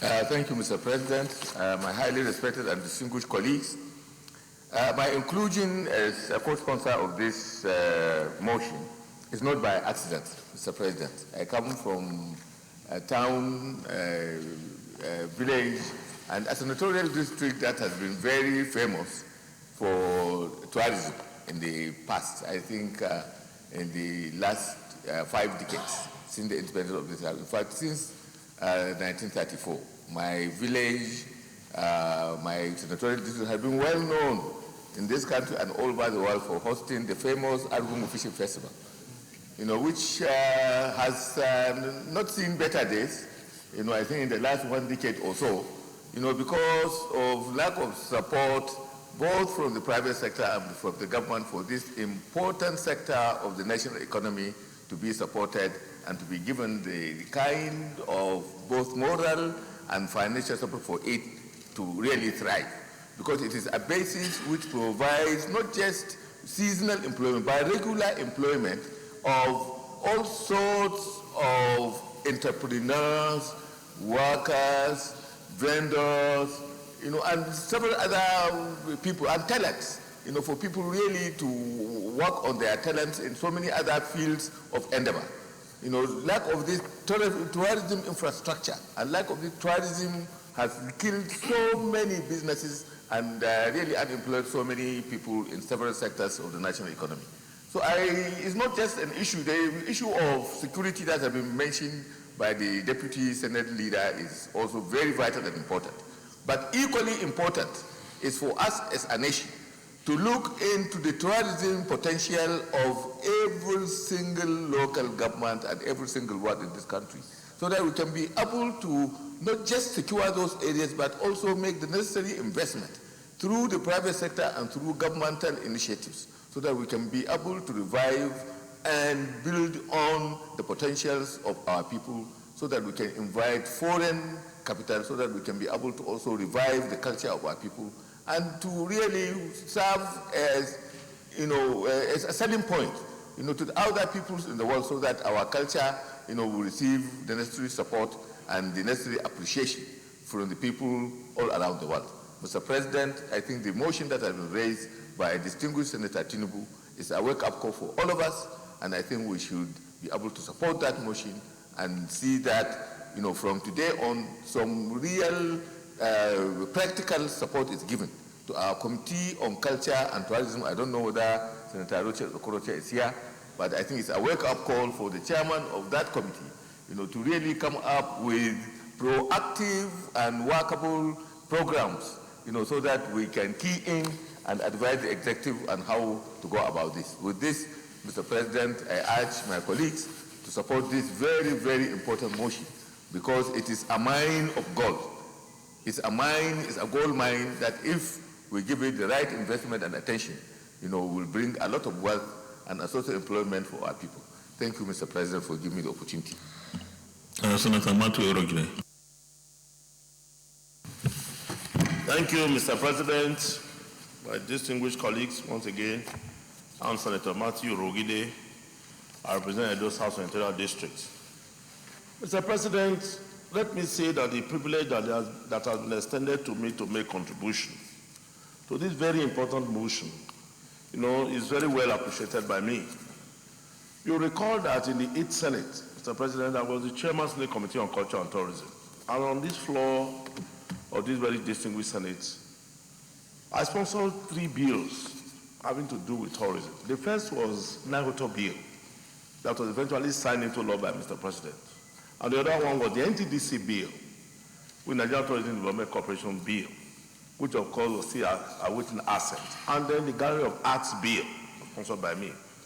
The reason why I did all of this was because I had seen it that the 2 revolutions that were very profound in the world, that of course that have made countries and nations rich, the border and ICT and tourism. Of course, the narration that our very distinguished Senator Tinubu mentioned here I don't want to go to the aspect that, some of my colleagues have mentioned. The very ambience, the wide ambience of our different cultures, over 350 ethnic nationalities. If we were to display our cultural values, of course, we will be the cynosure of all eyes around the world. So we can get a whole lot. But the area I want to go to, which of course has alluded to in the earlier paragraphs of this, of this motion. Tourism in the world today, Mr. President, all over, even China that we go to borrow money, they depend solely on tourism. In 2017, I attended the UNWTO conference in Chengdu, China, with the Prime Minister of Information and Culture. When we got there, what was mentioned to us, the province, Sichuan province where we attended the conference, the governor in the evening told us that his province got $766 billion as income for outward bound tourists. Tourism, Mr. President, is movement of people from one place to the other. And all the other things that go with them. First, in tourism, you earn money, which of course has just quoted that about 8% of GDP of the world. Two, tourism provides employment, which of course is another cornerstone that this administration is pursuing. And then three, the export-related values, souvenirs, and all those other things that go with movement of people. Ticketing, tour guide, all of them, they go with tourism. So, Mr. President, the hues and cries that we have here, if one can develop our tourism, then, of course, beyond the sky's our limit. Because all we get from oil and gas today is just a child's play. Now, going to the crux of the matter. Mr. President, I want to quickly tell us that the informal sector that has to do with hospitality in Nigeria, the beer parlors, the food vendors, they constitute 4% of our GDP today. And in most places you go to, you will see all of these activities going on. Now, I tell you that the hotels that we have, all over the world, their classification is not based on the edifices or the beauty of the structures. It is based on the quality of service. And that quality of service is the training that you are giving to staffers in these places. That is why I sponsored the Nigerian Hospitality Tourism Institute, a bill which was passed. Because we must have the standards of training of personnel in our hospitality sector. The people that have to work in hotels, it is the quality of service that they render that determines the star, whether it is 1 or 7 star for that, tourism center. So, Mr. President, we need to train people. Thank God, Mr. President, in his wisdom, sorry that is the first step. We must train people in this area. So, 902 bill that was signed into law is meant to create the standards for training of personnel in hospitality and tourism. Then we have You can begin to round up, please. Because some of these bills will come back to this house. When we bring this bill back to the floor of this Senate, we must know the importance. We have always had the NTDC, Tourism Development Corporation in Nigeria. No objective has been served by it. She has mentioned here Gambia, South Africa, Ghana. Nigeria that's supposed to take the lead. Nigerian Tourism Development Bill that we passed here, there is no national objective as far as tourism development is concerned here. Only Lagos State and Edo State are pursuing tourism in this country, which is grossly insufficient. All other states must key into it. It must be a national drive to say, if we want to have either tourism board, tourism, whatever, but whatever name, today we don't have it and it's not viable. And I'm urging that if that bill is introduced in the next Senate, we all must see to it that it must create the complete template for tourism development in our country. Mr. President, let me say too that the next Senate has already put its legislative agenda in place. These bills that were passed by the 8th Senate, when they are reintroduced, let it be that we expeditiously pursue them and pass them, because it is a major way or direction in diversifying our economy. Thank you very much. Senator Kabirga.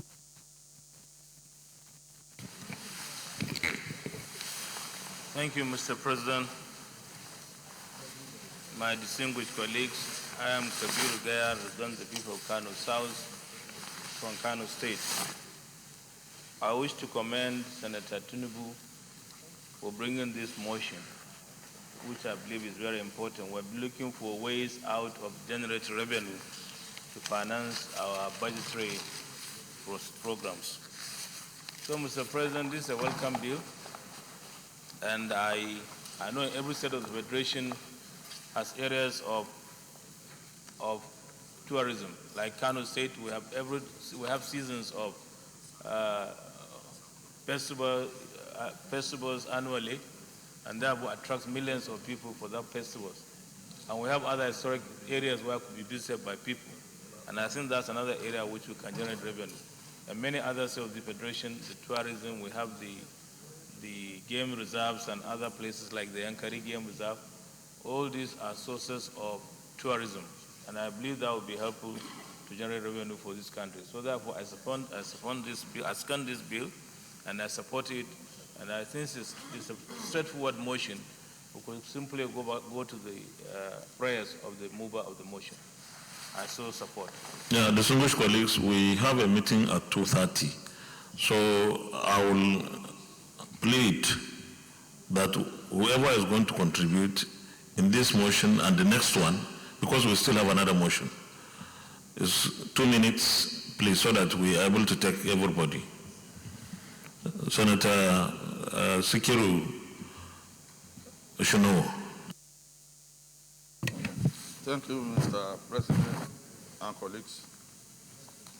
My name is Senator Sikiru Adebayo Oshino, Lagos East.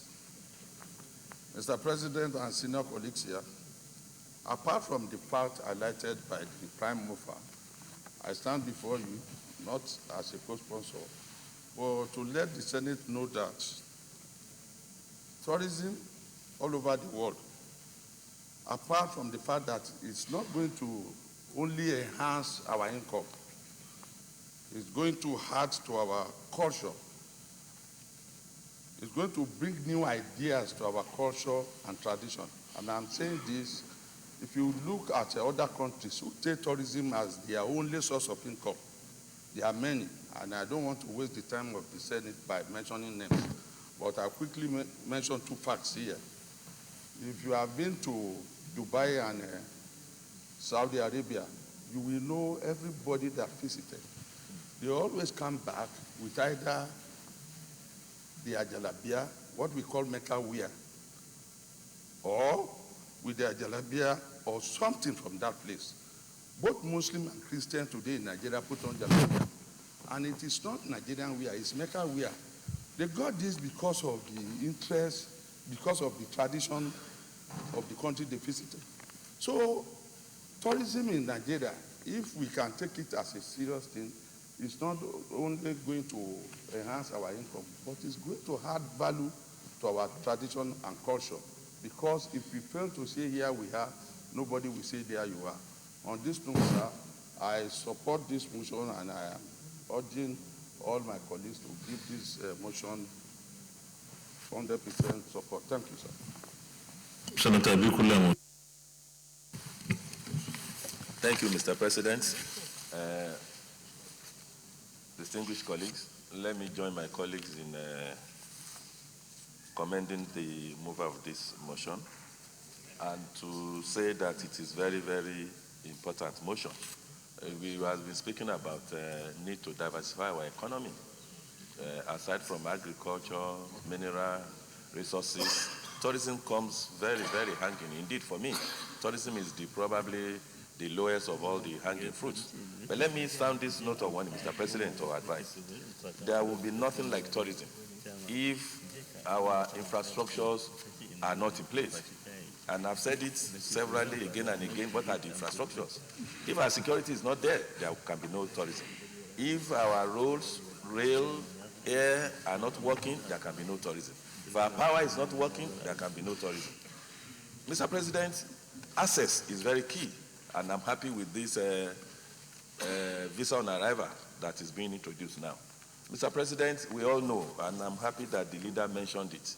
He mentioned about the Agungu Festival, all these our game reserves, Obudu. You can continue like that. Look at all these Calabar Festival that they do, the one they do in Port Harcourt, the one in Lagos. We started Drum Festival, and I want to use that quickly as a reference point. When we started, we had maybe the first year, maybe just about four nations. But as we continue to improve on the infrastructures, the last time we had 27 nations that came. But for crying out loud, nobody will go, and that is the problem that we are having now in the Northeast. Not just Northeast alone. I'm sure and I'm happy that my brothers from the East are here. At the Governor's Forum, we were speaking about in December. It's just like some kind of tourism. Everybody will come from all over the world to make sure they come home. Because of kidnapping and what was happening, you see that people they ran away. Even people in Lagos, they couldn't go home. Not to talk of people coming from America. It's a yearly thing. Because infrastructures are not there, because security are not there, nobody came. So I want to support this bill. If you go to anywhere, they've mentioned Dubai. Look at how much you are generating. If you go to Cancun, Acapulco, you go to Mali, Maldives, you go to Putrajaya in Malaysia, go to anywhere. You go to Bahrain in Brazil, you will see that infrastructures are there and nobody will come. Whatever policy we have on tourism, if the infrastructures are not there, then it will not work. So I want to plead with all of us that whatever we want to do, all our infrastructure must be in place. From power, road, rail, somebody flying into Nigeria now, he cannot get to Obudu. So how? He cannot take a rail immediately and get to wherever he wants to go. So tourism will not develop until when we do all of those. With these little words, I want to commend the mover of this motion, and I want to say that we should all give it the necessary support that it deserves. Thank you, Mr. President. Distinguished colleagues, we still have one motion to go, so let's try to minimize our decision to 2 minutes. Senator Rocha Sokorocha.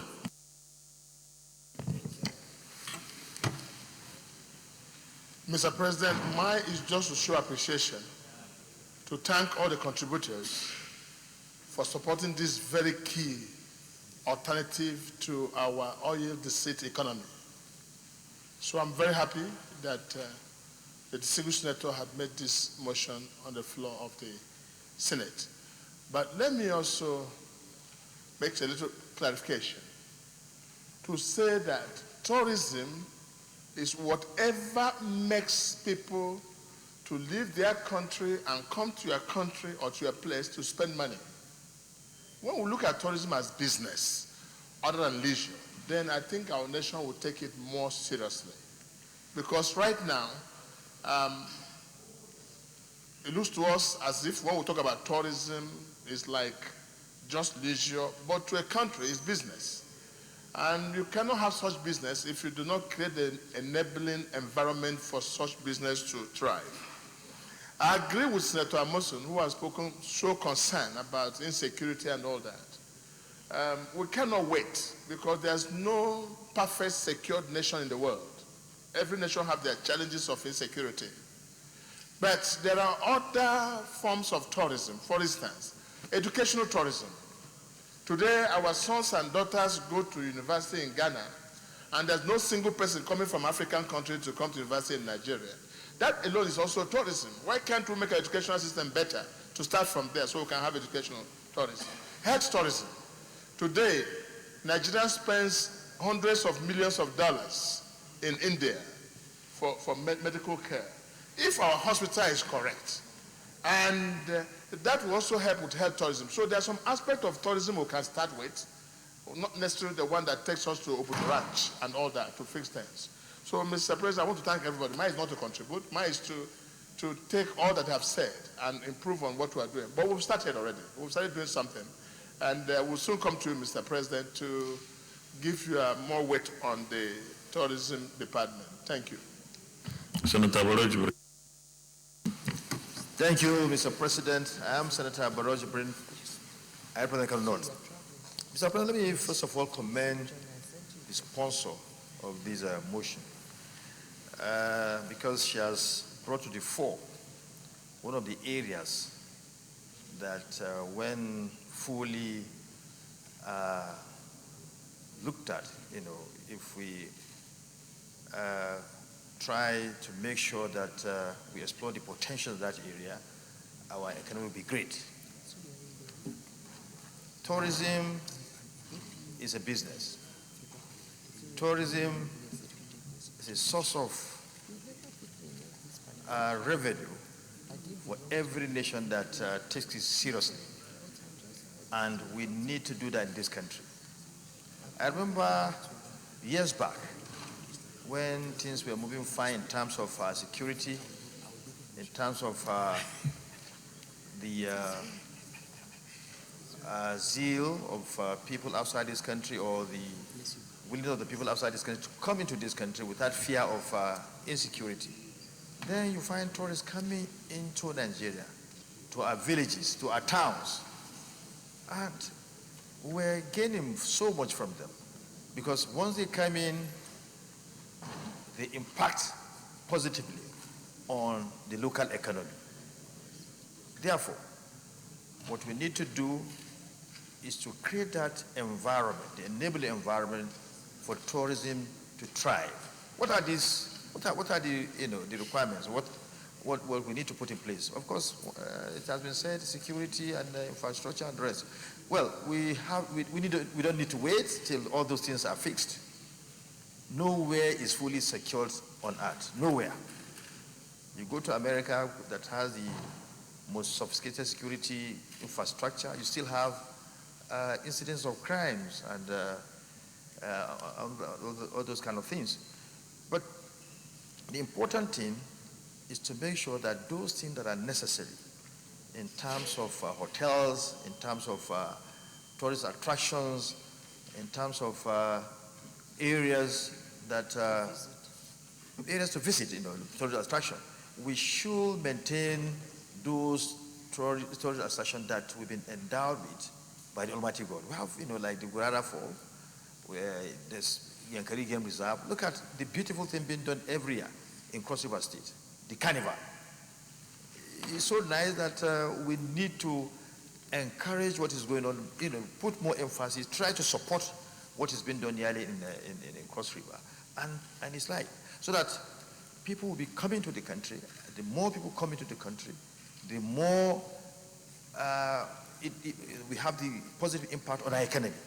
So many countries, look at Morocco, how that country is enjoying revenues coming to the coffers of government, through tourism. So let's not wait. This motion is apt. Wake-up call to the entire nation, local government, state government, and federal government. It's not the duty of the federal government alone. It doesn't rest on the shoulders of the federal government alone. Everyone should be involved so that we can boost and reap from the tourism potential we have in this country. Thank you, Mr. President. Senator Abu.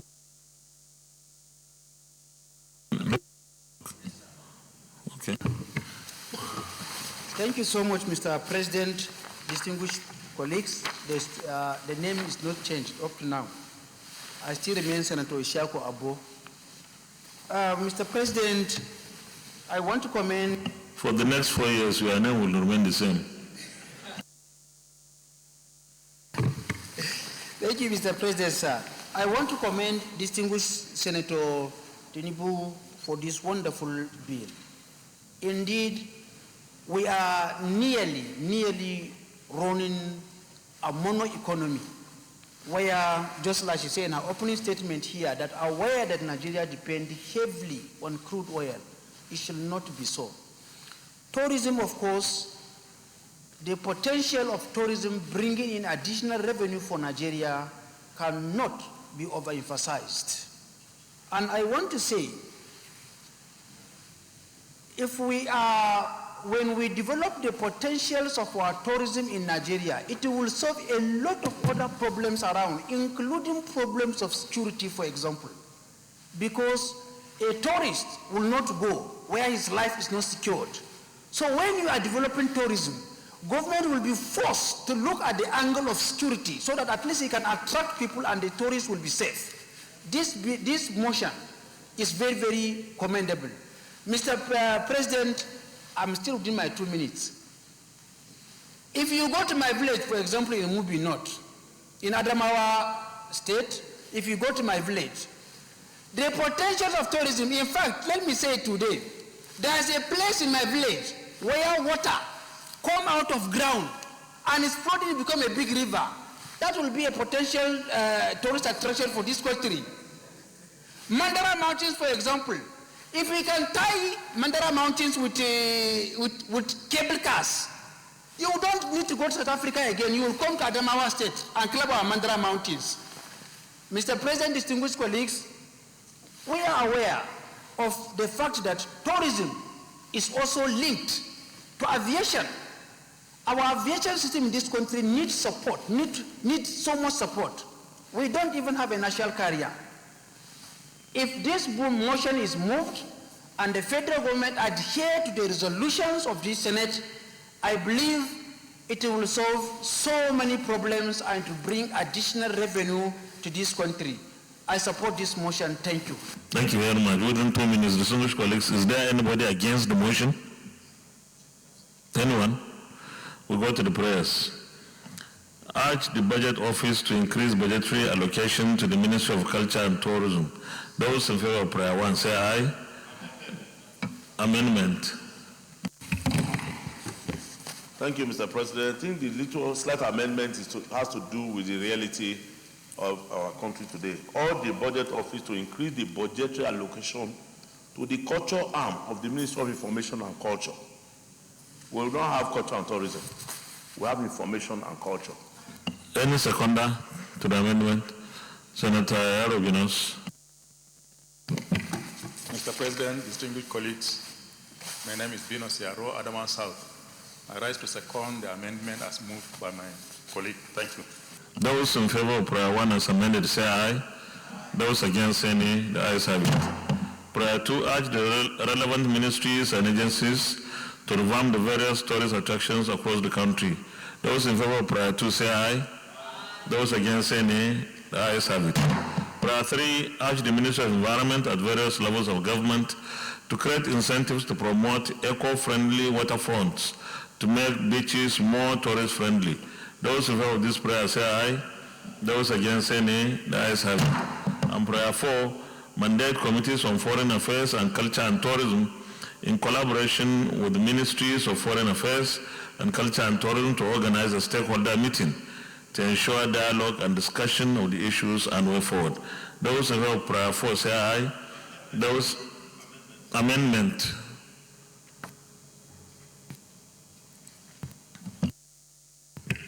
Mr. President, just like we did in prayer 1, we have to amend it to mandate committees on foreign affairs and culture is now information and culture, not culture and tourism.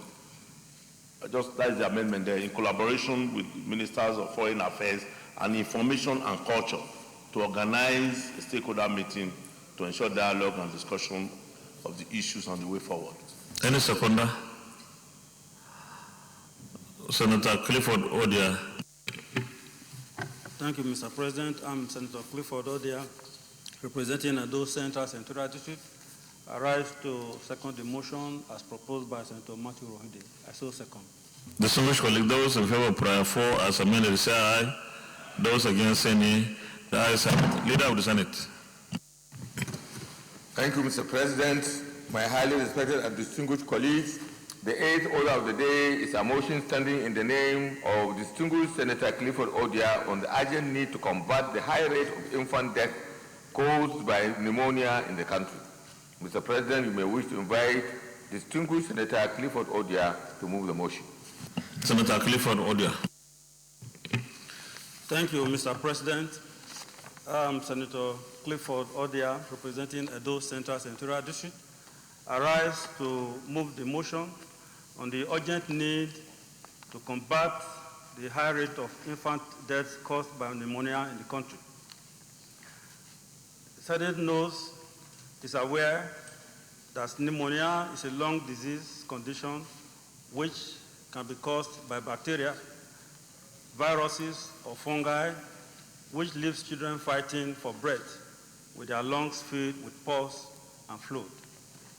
Children with low immune system, weakened by other infections or by malnutrition, and those living in areas with high level of air pollution and unsafe water are more at risk or being infected by the disease. The Senate is worried that about 5 countries in the world are responsible for more than half of child pneumonia deaths, with Nigeria ranking second after India in the number of deaths arising from pneumonia, with 162,000 deaths. Senate is also worried by a report from the Chief Executive Officer, Save the Children Foundation, Kevin Watkins, published in Daily Trust newspaper of 12th November 2019, page 3, that pneumonia claimed the lives of about 2,000 children in Nigeria under the age of 5 in 2018, or 1 child in every 3 minutes. The Senate is seriously worried, concerned that millions of children at risk of not celebrating their 5th birthdays, as more than 40% 1-year-old in Nigeria are unvaccinated, and 3 in 4 children suffering from pneumonia symptoms do not get access to medical treatment. The Senate knows that most pneumonia deaths can be prevented with vaccines and treated with low-cost antibiotics, such as amoxicillin DT. The Senate accordingly resolved to 1, urge the Federal Ministry of Health to launch a massive vaccination program to arrest this killer disease, and 2, urge Federal Ministry of Health through its relevant agencies to make available amoxicillin DT antibiotics to health centers around the country to treat the infection. I so move, Mr. President. Senator Chumaro Kennaman. Thank you, Senate President, distinguished colleagues. I must commend Senator Clifford Odia, FNSE, for this wonderful motion. The Senate has several fiduciary responsibilities to fulfill her mandate. Mandate for lawmaking, oversight, and also advocacy, serving as a bullying pulpit. So I believe that is the essence of this motion, to avert our minds to this problem. I will say that Africa, the so-called dark continent, has passed through a lot of tribulations: slavery, colonialism, military adventurism, death, enslavement, HIV, malaria. So what we are talking about essentially is part of the triad of poverty, ignorance, and disease. Women and children bear an undue burden of the problem of poverty, ignorance, and disease. Children die of malaria, anemia, diarrhea. So I believe that this motion, by calling our attention to pneumonia specifically, is actually drawing greater attention to the issue of poverty that manifests through such diseases. So in seconding this motion, I commend Senator Engineer Clifford Odia. Thank you. Senator Oluremi Tinubu. Thank you, Mr. President. Oluremi Tinubu, representing Lagos Central Senatorial District. I want to commend the mover of this all-important motion, Senator Clifford Odia. As a mother, I can tell you that this motion is quite timely, because only recently this weekend I was at the hospital to visit a loved one with pneumonia. So it's not just speaking to it, and I believe that, and with the findings from what happened from the Save the Children Foundation, we can see that pneumonia is back fully to our doorstep. Because if it could be happening to a grown-up, it could be any of us. And we see that one of the causes of pneumonia is not just being exposed to cold. It has to do with bacterial infection, viral infection, and also low diet. Especially children that are malnourished are affected the most. And those of us who are not even medical doctors, if you see how this ailment affected the person I went to visit at the hospital, a full grown-up looking so helpless and like a baby grasping for breath, what would you say about the little ones? So I want to thank you for coming up with such emotion that is touching every Nigerian at this present time. And also recommending, I support all the prayers you made. It's all that we needed to keep this motion through. Thank you very much. We'll go to the prayers, please. Urge the Federal Minister of Health to launch a massive vaccination program to arrest this killer disease. Those in favor of prayer 1 say aye. Those against say nay. The ayes have it. And prayer 2, urge Federal Minister of Health through its relevant agencies to make available amoxicillin, DT, antibiotics to health centers around the country to treat the infection. Those in favor of this prayer say aye. Those against any, the ayes have it. Thank you very much, distinguished colleagues, for all the contributions and interventions. Leader of the Senate, it's okay. We have concluded everything on the, it's okay, Leader. It's okay, it's okay. We have concluded everything on the order paper. The Senate hereby adjourns till tomorrow, the 21st of November 2019 at 10 a.m. prompt.